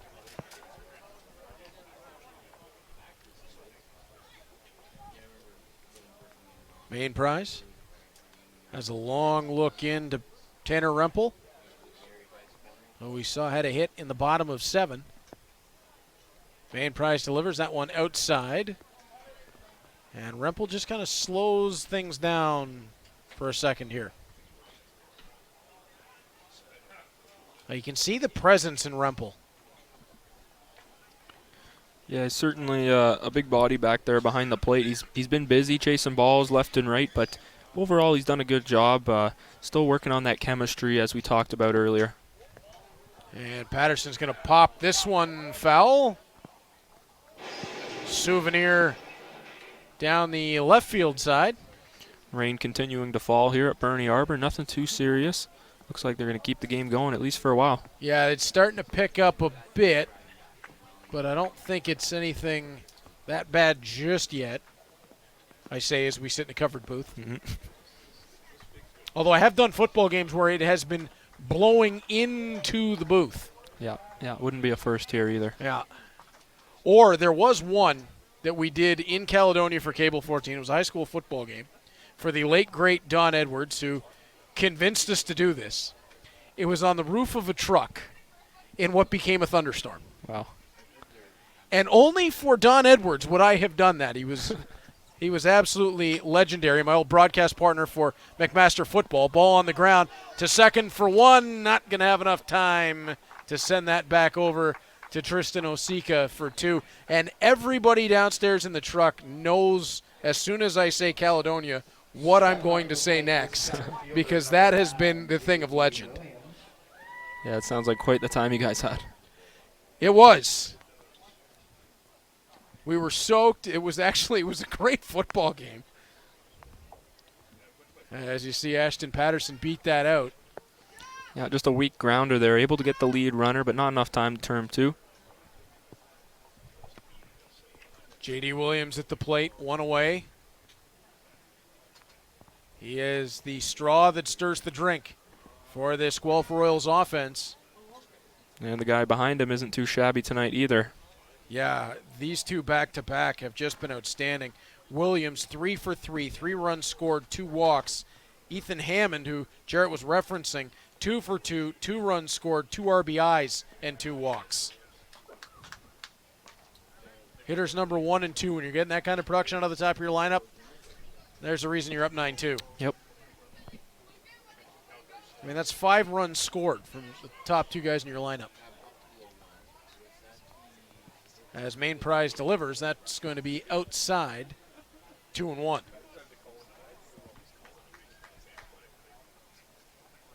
Main Prize would love to put the feather in his cap of getting an out on Williams here. Not the last time these two teams will see each other this season. And, of course, Main Prize looking to build a little bit of momentum for himself. Chopper from Williams, and that's going to run foul. And, Williams, he got out of the box a little funny there. Yeah, you can see he's limping a little bit. Looks like he's going to stay in the game, but a bit concerning if you're a Royals fan. And I got to believe this might be the last at bat that we see J.D. Williams, if he's going to be at all troubled. The ball comes off his foot. Yeah, we saw that there on the replay. Certainly a good reason to limp. That does not feel good. Notice it didn't hurt until it rolled foul. Yeah. He was all in getting to first base. Then my foot hurts. Mm-hmm.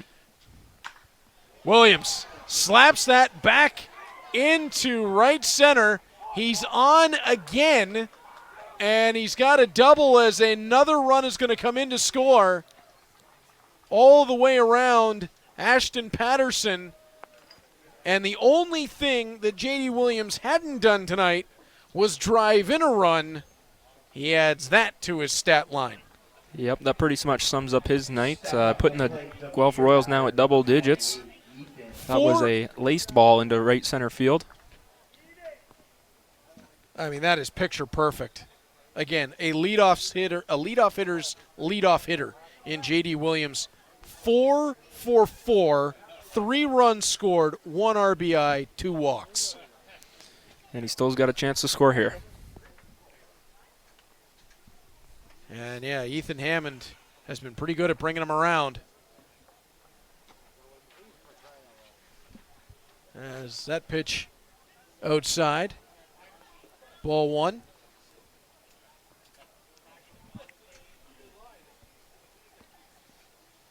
As we are in the top of the 8th inning with the Guelph Royals holding the 10-2 lead. Hammond, swinging strike. Nice pitch there by Main Prize, mixing it up. Hoping to get out of this inning, save some arms for Sunday. Yeah, it's not a long break here for the Cardinals. They come especially right back to after action. having played last night, too. 3 games in 4 days or whatever it is. The schedule for the IBL reminds me a lot of the Ontario Hockey League. It's back-to-backs. It's 3 and 3s, 3 and 4s. You're on the road. You're home for a couple. You're home. You're on the road for a couple. I mean, you travel to a lot of the same markets. Like it is very similar in that sense, and it gets taxing. As right there, Main Prize gets Hammond looking. Swing and a miss. That's strike through by our beer batter for tonight. You know what that means. Shed Beer is now 50% off until the end of this inning. Whoa, as Main Prize just made a whole lot of people here at Bernie Arbor Stadium real happy. Yeah, our PA announcer Josh has been waiting all night to get that one out, and you can hear the crowd pretty excited by that. That's a nice feather in the cap there for Main Prize, a strikeout of Hammond. First time he struck out on the night, and he did it in beautiful fashion. Yeah, you were talking about a little bit about the travel around the IBL. I think the furthest trip is usually to Barrie, but there's another team coming into Chatham in the near future for the IBL. That's right. Yeah, exciting new development this off season.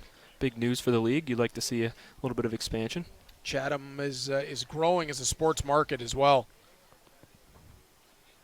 They have consistently been one of the better teams in the Greater Ontario Junior Hockey League. I know they've wanted an IBL team for some time now. Strike one. And again, you just said it, Jared, for the league itself, that's massive. Mm-hmm. It sounds a little crazy, well, one team is massive, but to see that consistent growth of the league, that's outstanding. Yeah, and you talked a little bit about the struggles in Brantford from their performance side, but all around the league, you see a lot of competitive teams, a lot of teams with strong fan bases, and looks like we're going to be growing a little bit here in Hamilton this season. And yeah, another new team coming to the league. This market in Hamilton being a big one is key for the IBL. It's the biggest population center outside of Toronto. You want this to be a high-end market for IBL baseball, and it's getting there. His main prize goes back-to-back strikeouts, gets Morrow to end the top of the 8th inning, and you can understand with over 700 in attendance here tonight, the Hamilton Cardinals will be growing as this season goes along, and we'll take another look at Drew main prize. Yeah, back-to-back strikeouts there to finish the inning. You like to see that little bit of positivity, especially against Hammond earlier in that inning. He's had a good night tonight. We have come to the middle part of the 8th inning. We'll be right back with the Cardinals up to bat, looking to give them a little something to cheer about before the night is over. Here at Bernie Arbor Stadium, you're watching Friday Night IBL Baseball on Cable 14.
We set for the bottom of the 8th inning. The Hamilton Cardinals trailing the Guelph Royals by a 10-2 score here at the Cardinals home opener, as Connor Bowie is going to enter the game.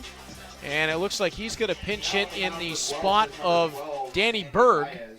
Meanwhile, Sandy Baez will take to the mound. This is the 5th pitcher that the Guelph Royals have used in the game tonight. Yeah, mixing it up, trying to get everybody a little bit of a touch. I think early in the season, this, as we mentioned earlier, is their first game of the year. Hamilton already with one official and one unofficial under their belt, so still trying to get everybody in their rhythm.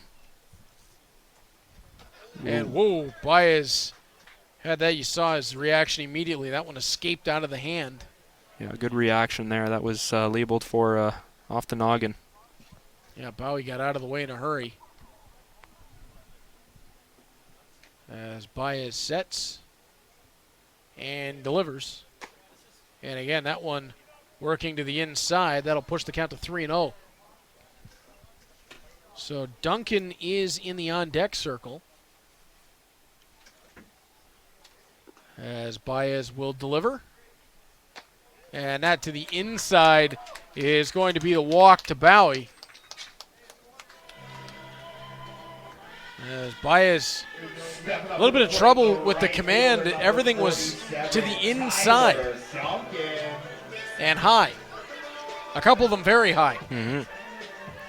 So Baez will look to settle it down as Tyler Duncan steps in. Duncan in the ball game, 1 for 3 with a run scored. Has struck out twice. And that time paints the outside corner to Baez. I know it's a big ask right now for the Cardinals to come back and win this game, but you'd at least like to see them score a couple runs, get some momentum going into Sunday, and really just get the bats warmed up. Positivity. As Baez has the long look in, and Duncan pops that one up. Underneath it is the third baseman, Barlis, and there's all kinds of trouble. But it's going to be out at second as Bowie, he was stuck. Yeah, really nothing Bowie could do there. Similar situation to what we saw earlier in the game with Bernardo dropping that one at third. You know, just there's nothing you can do, really. Yeah, that's a bad luck situation there as Bowie was doing what he should be doing to prevent what could have been a double play in that situation if he strays too far from first. But when that ball hits the ground, he did everything he could to try to beat it out, and I think he only missed by inches. Yeah, he was still pretty close. Clayton Keys. And again, Baez peppering the inside. So another fielder's choice on that one, scored the same as the previous. Again, that makes sense. Yeah. You get the lead runner in that situation, it really works out better than what it would be the other way. Baez really painting that inside part of the plate. Not getting it called for a strike yet, but keeping the Cardinals hitters on their toes, that's for sure. Keys in the ballgame, 1 for 3 with an RBI. And he pops that one high. It's down the right field line in behind first, and able to range over and get into it was Brando LaRue. Yeah, that ball was hit so high by Keys. There's just tons of time. It is an awkward play over from that angle for the first baseman, but it hung up long enough that the second baseman was able to get over there in foul territory. It was Brando LaRue with the catch. Luis Bernardo. He's got an RBI in the ballgame. 0 for 3 as 2 out here in the bottom of 8. And Bernardo slaps that down the line again, and it's going to curl just foul for the second time on him. Yeah, another one that he absolutely hammered like 20, 30 feet past the fence, but just a little bit foul. I got to believe Luis Bernardo is going to have an extremely productive season. Yeah, the way he's making contact, I would certainly agree with that statement. Maybe a little bit of bad luck for him, as that's twice, as Jarrett just mentioned, that he has been on a ball out to left field and just had a twist foul on him. Yeah, just a fraction of a second too early on it. Getting a little bit excited, but you can't blame him. He's definitely got the power. And Bernardo's going to send this one into left. And a bit of an optical illusion there for the left fielder, Ashton Patterson, who started in, then started back and realized he needed to be right where he was standing. That'll bring us to the end of 8. We'll come back with the Royals back up to the plate one more time in this ballgame in the top of 9. You're watching Friday Night IBL Baseball on Cable 14.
Welcome back inside Bernie Arbor Stadium, and boy, do we have a fun one here for the top of the 9th inning. Last night's catcher, tonight's third baseman, Luis Bernardo, has taken over on the hill for the Hamilton Cardinals. Jacob Underwood has come in to replace him over at third base. Didn't see this one coming, Jarrett. No, I mean, you get a little bit of everything in the IBL, and this is not out of the blue. This happens. And his first pitch is going to get an out as Pompey pops it up into foul territory. And how's this for symmetry? Bernardo's first pitch that pops it up is to where he was playing at third, and that's Underwood over to make the catch. Yeah, both players making an impact right away. Out in left field is Connor Bowie. Hey, why not? And, of course, Connor Bowie replaced Danny Berg in the pinch hit spot. He takes over in left field as Brando LaRue makes his way to the plate. You were talking about out-of-town scores earlier and around the IBL. And on Sunday, coming in is the defending IBL champion, London Majors. Well, London, as a sports city, is not done yet. The London Knights tonight saved their season through Denver Barkey and the first OHL playoff start of Owen Wilmore. Hey, welcome to the playoffs, kid, in Game 5 of the OHL Finals. Pretty impressive, if I say so. They extend that series against the Peterborough Petes. And I mention all this because there are 6 players that were drafted by the Bulldogs between those two teams. Wow. It's hard to pick who to root for. Yeah. Yeah, so London sports on the up and up. Yeah, London back-to-back IBL championships, looking to go for the three-peat this year. They certainly have the roster to do it. There's, London becoming like what the city of Boston has been for a while, that city of champions type thing that people just do not like all that much. Mm-hmm. But yeah. hey, they don't like it because they win. Mm-hmm. Yeah, it's going to be a very competitive season, I think, this year across the IBL. You got a lot of good teams, as we were talking about before. Welland last year having a franchise best record in the regular season. Their season didn't end quite the way they had hoped. But, yeah, you got them. You got London. You got Guelph, obviously, looking very strong, at least tonight anyways. Then you got Toronto and a whole bunch of other very competitive teams. And then you add Hamilton and Kitchener into that mix. I'm going to say, I think despite tonight's result, judging by the strength of the roster, you've got to think Hamilton is going to be in that upper echelon, especially after last night's win over Welland. Yep, a lot of big arms, too, that we haven't seen yet come out for the Cardinals, especially later in the game. You'll see some different guys that we have not seen yet. Yeah, when you can turn it over and have guys like Strecker coming out of the bullpen, or Jose Fernandez has been used there as well. Mm-hmm. That's frightening. Luis Bernardo, though, not doing too bad for himself. Full count here against LaRue, and LaRue's going to send that one foul. Yeah, that was a good pitch right there, right down the middle. We're looking to get him to strike out or pop up. This is not one of those situations where, they found a guy in practice and in a blowout game are giving him a shot on the mound. Bernardo looks like he's done this before. Oh, yeah, no doubt. Because that was a nice curveball, though it was hit well, but it's not going to get out of the infield as Banks brings it down, and that's 2 away. Yeah, you see Bernardo point at his catcher there, maybe a little credit due. Stepping up to the plate, the designated hitter, number 44, Mike Cicchetto. Now, this could really be an international type discussion because you have Luis Bernardo, who I believe is Dominican, Mm-hmm. that may be the Swiss Army knife of the IBL. I don't know how that all... Yeah, you have we talked about it earlier, a lot of guys who are very versatile, can play a lot of positions, also behind the plate. Rempel, he was another guy that can play 3-4 different positions. That will pay off as this season goes along. 1,000%. When you can move guys all over the diamond, give different looks at any given moment, it's a game changer as Cicchetto pops up into the infield. And Bernardo goes 1-2-3 in the top of the 9th inning and gives a high five to Rempel. The whole dugout comes out to congratulate him. Those are the things. I know it's been a tough game for the Cardinals tonight, Jarrett, but that's the kind of thing that can really make waves for them moving forward. That's the kind of thing that uplifts your teammates. Absolutely. You get that into situations like that, and you look for positives, and you never know. They got that in their back pocket now. This guy can pitch. We're having some fun. Luis Bernardo goes 1, 2, 3 in the top of 9. Jared and I will be right back with you for the bottom of 9, IBL Friday Night Baseball on Cable 14.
We get set for the bottom of the 9th inning. The Guelph Royals holding a 10-2 lead over the Hamilton Cardinals. Jacob Underwood gets his first at-bat of the ball game as he took over at third base in the top of the inning for Luis Bernardo, who stepped on as the pitcher. Dario Alvarez steps in. This one seems odd to me, Jared. I don't know the last time I saw a 10-2 ball game in which the team that has the lead has used 6 pitchers. Yeah, it is pretty strange. They've had a good night on the mound and just keep switching pitchers. We talked about maybe they're just trying to get everybody a touch and get things going. I think we're in for a treat here with Dario Alvarez. Appeared in 56 Major League Baseball games for 3 different teams, including the Mets, Braves, and Rangers, respectively. Oh, and Dario, oh no. You see him, he's in some pain right now. He didn't like the way that ball was thrown. Yeah, the ball came out of his hand funny, and it looked like his elbow went in a tough direction there. You don't want to speculate, but the whip on that, oh no. Yeah, this is the last thing you want to see in a pitcher's career. Oh, you could see at the bottom of the motion. He winces immediately. Oh, no. This is the type of talent that you really want to see not just compete in the IBL, but succeed in the IBL. And just a really tough scene here. Yeah. Yeah, and he is putting some pressure into that elbow. Jared, I know you and I are both thinking the same thing, and I really, really hope that it isn't what we think it is. Yeah, never what you want to see from any pitcher on the mound, no. Especially on a first pitch like that so early in the season. It's just devastating for himself and his teammates to see that. Yeah, Dario Alvarez is the kind of guy who can really, for the Guelph Royals, give them a massive lift. Yeah, we were just talking about how much experience and potential he has to be a good pitcher in this league, and that's not what you want to see. No. And it's become the type of injury that has become all too familiar in baseball is that elbow, that forearm, the ulnar collateral ligament, which for so long was nobody really talked about. I mean, That's only in probably inside of both of our lifetimes that has become something that has really caught the front of the attention in baseball. And, you hear a lot of theories about it, whether it's that inverted W motion with the arm or... Yeah, another replay here. It just looked like as he came through and the arm whipped. Yeah, and the ball just left his hand so early. You just know he didn't have control of it in the latter half of that throwing motion. Well, let's hope for Dario Alvarez that is maybe just a pulled muscle or... Yeah, that's the best you can hope for at this point. Yeah. Hyperextension even would be preferable to the opposite there, the alternate there. Yeah, it's extra devastating for the Royals too, because when you only have so many import spots and somebody goes down like that, it's even tougher on the team, not to mention the player alone. So we're going to take a quick break. Jeff McLeod has taken to the hill for the Guelph Royals, but they're going to give him a little bit here to get set. So we'll come back and have the remainder of the bottom of the ninth when we return to Friday Night IBL Baseball on Cable 14.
Welcome back inside Bernie Arbor Stadium. So as we wish the best to Dario Alvarez, who left the game before break with an apparent arm injury.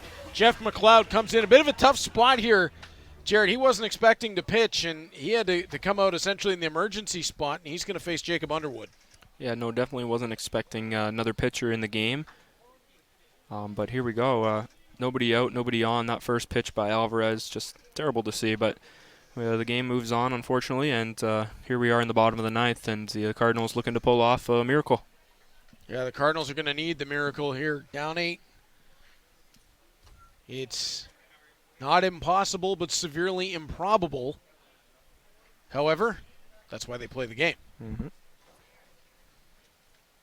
As Underwood, his first at-bat of the ball game. Again, he came in to third base to relief Luis Bernardo, who went onto the hill, and oh boy. Underwood thought that was ball 4 for sure. He had already tossed the bat, and home plate umpire thought otherwise. It was ball 4. As McLeod, and there's no doubt about that one, Underwood will make the walk down to first base. Yeah, a little bit of extra sauce on that bat toss there. He was just careful enough to not get himself in trouble. Mm-hmm. Stepping up to the plate, the second baseman, number As 7. we take a look at the second strike, and hi. Okay. In the end, it worked out for. Yeah, he got the walk anyways. Yeah. So no point going back after it at that point as Troy Banks steps in.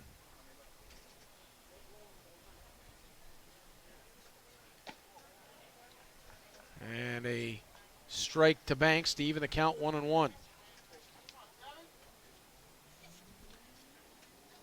Banks in the game is 0 for 2. Does have a walk. And he's got Underwood over at first. Trying to create a little bit of magic here. Yep, it all starts with one. Just got to get something rolling. And that one inside again. Underwood not in a position to take off there. But it runs the count to 3-1. Again, Jeff McLeod comes into this game in a real tough spot. And you can see from the control that he was not ready to come into this ball game and had to warm up real fast. Well, he gets the swinging strike there on Banks to run the count to 3-2. That's a tough spot for McLeod. Absolutely.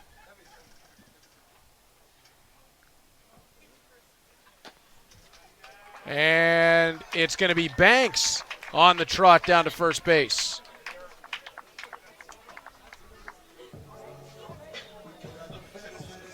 Stepping up to the plate, pinch hitter number 45, Aiden Muir. So now Aiden Muir will get a look at the plate. And I believe that puts him in for Tanner Rempel.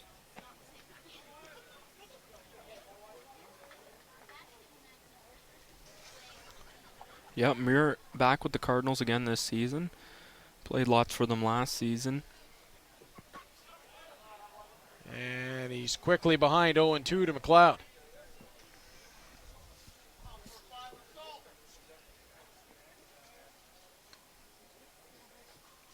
McLeod with the look in. And that ball bounces away out towards the Cardinals dugout, and that's going to allow Underwood and Banks to scurry over to second and third. That'll take the force off for the Cardinals. Nice single would do them here pretty good. And suddenly, with nobody out here in the bottom of the ninth, the Cardinals have a little something going. And as you said, Jared, if Muir could just lay down a single, you could at least give him something to shout about here. Mm-hmm. And the count is going to even 2-2. Looked like McLeod went to the changeup. Yep, just upstairs.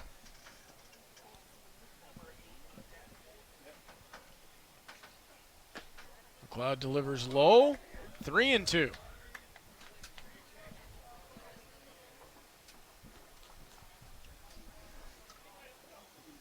McLeod is the 7th pitcher to step into the ballgame tonight for the Royals, and The plot thickens. yeah, now the bases are loaded. And it looks like we've got another pinch hitter coming up, and it's Brandon Latter. Now to play pinch hitter number 8, Brandon Latter.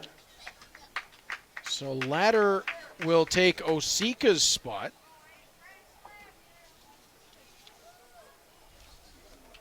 And suddenly, the bottom of this 9th inning has gotten very interesting. Yeah, it'd be nice to see the Cardinals cash in a couple runs here, reward these fans for sticking it out in the rain. Keep in mind, there is no one out here. And a strike that looked way off the plate.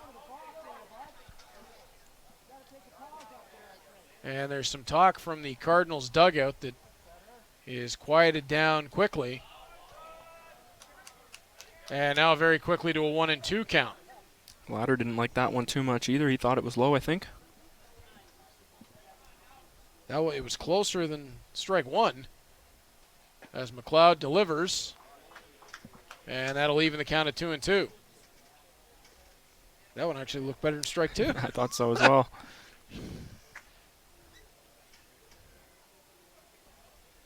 As McLeod delivers way outside, and that's 3-2. So full count, bases loaded, and no one out. And Letter with a little chopper over to short. It'll score 1. And that'll bring it to 10-3 with 1 out and runners on second and third. It was a pretty short hopper there. Cardinals looking to get on base, but I think the Royals will be pretty happy just to get the first out of the way. 1 run, not a big deal yet. Charlie Towers struck out last time around. Before that, 3 straight walks. And that pitch low. Ball 1.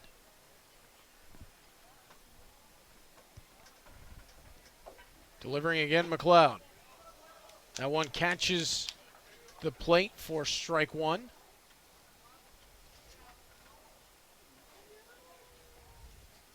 McLeod way outside, and that's going to allow a run to score. And it's 10-4 as Banks makes it all the way around. So a bit of a wild pitch here from McLeod. Sweeps by and out to the backstop. Yeah, it looked like he just didn't fully step into that one and pulled it over to the left side. So Towers now faces a 2-1 count with 1 out and a man on third. And again, McLeod way outside. The way this Royals defense has been playing tonight, almost would be good to have this ball go in play, and there you go. Towers up the middle. Nice play made over at short, and the second out is called, and We're going to have to see a replay on that one. oh yeah, I don't know about that. That looked like it ate up Connor Morrow. The throw over to Hammond is said to be in time, but Looked like it might have touched McLeod's glove on the way by. yeah, it looks like he caught a piece. Took a bad hop on him. Morrow was able to handle it. It skips by McLeod. Morrow able to get it up high, Very impressive play on that weird hop. but it did bring another run around.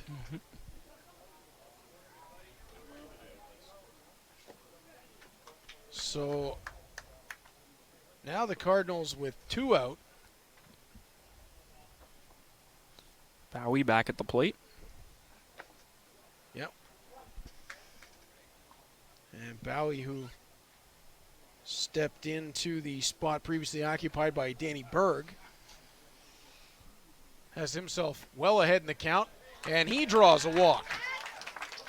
So 10-5, 2 out, 1 on, and Tyler Duncan. So it's been a little bit of a struggle for McLeod since coming in, as he's issued a trio of free passes. Looks like they're just going to come out and settle him down a little bit. No need to panic yet. Two away. And there's nobody warming up for Guelph's already got everybody back inside the dugout. There's nobody down there. So it looks like this is McLeod's to go with, barring something crazy happening, although we're part of the way there. Yeah, 3 runs. Cardinals brought home 2 in the bottom of the first. Looked like it was going to be a back and forth game, but no runs since then until the 9th. Got 3 in this inning. And Tyler Duncan can make this extremely interesting with what he does next.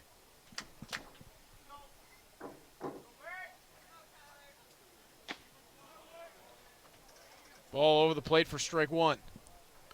Good fastball there by McLeod. Just trying to get that ball in play, like I mentioned.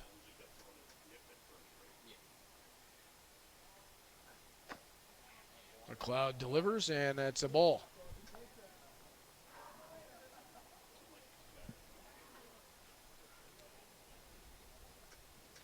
Duncan staring out at McLeod. Duncan, as much as he wants to get a good hit here, has to be patient because McLeod's been struggling to find the zone. Nothing wrong with a walk. No, absolutely not. Especially considering you're still down 5. Could use a couple more base runners. And you've got Keys behind you as Duncan laces that one deep to left.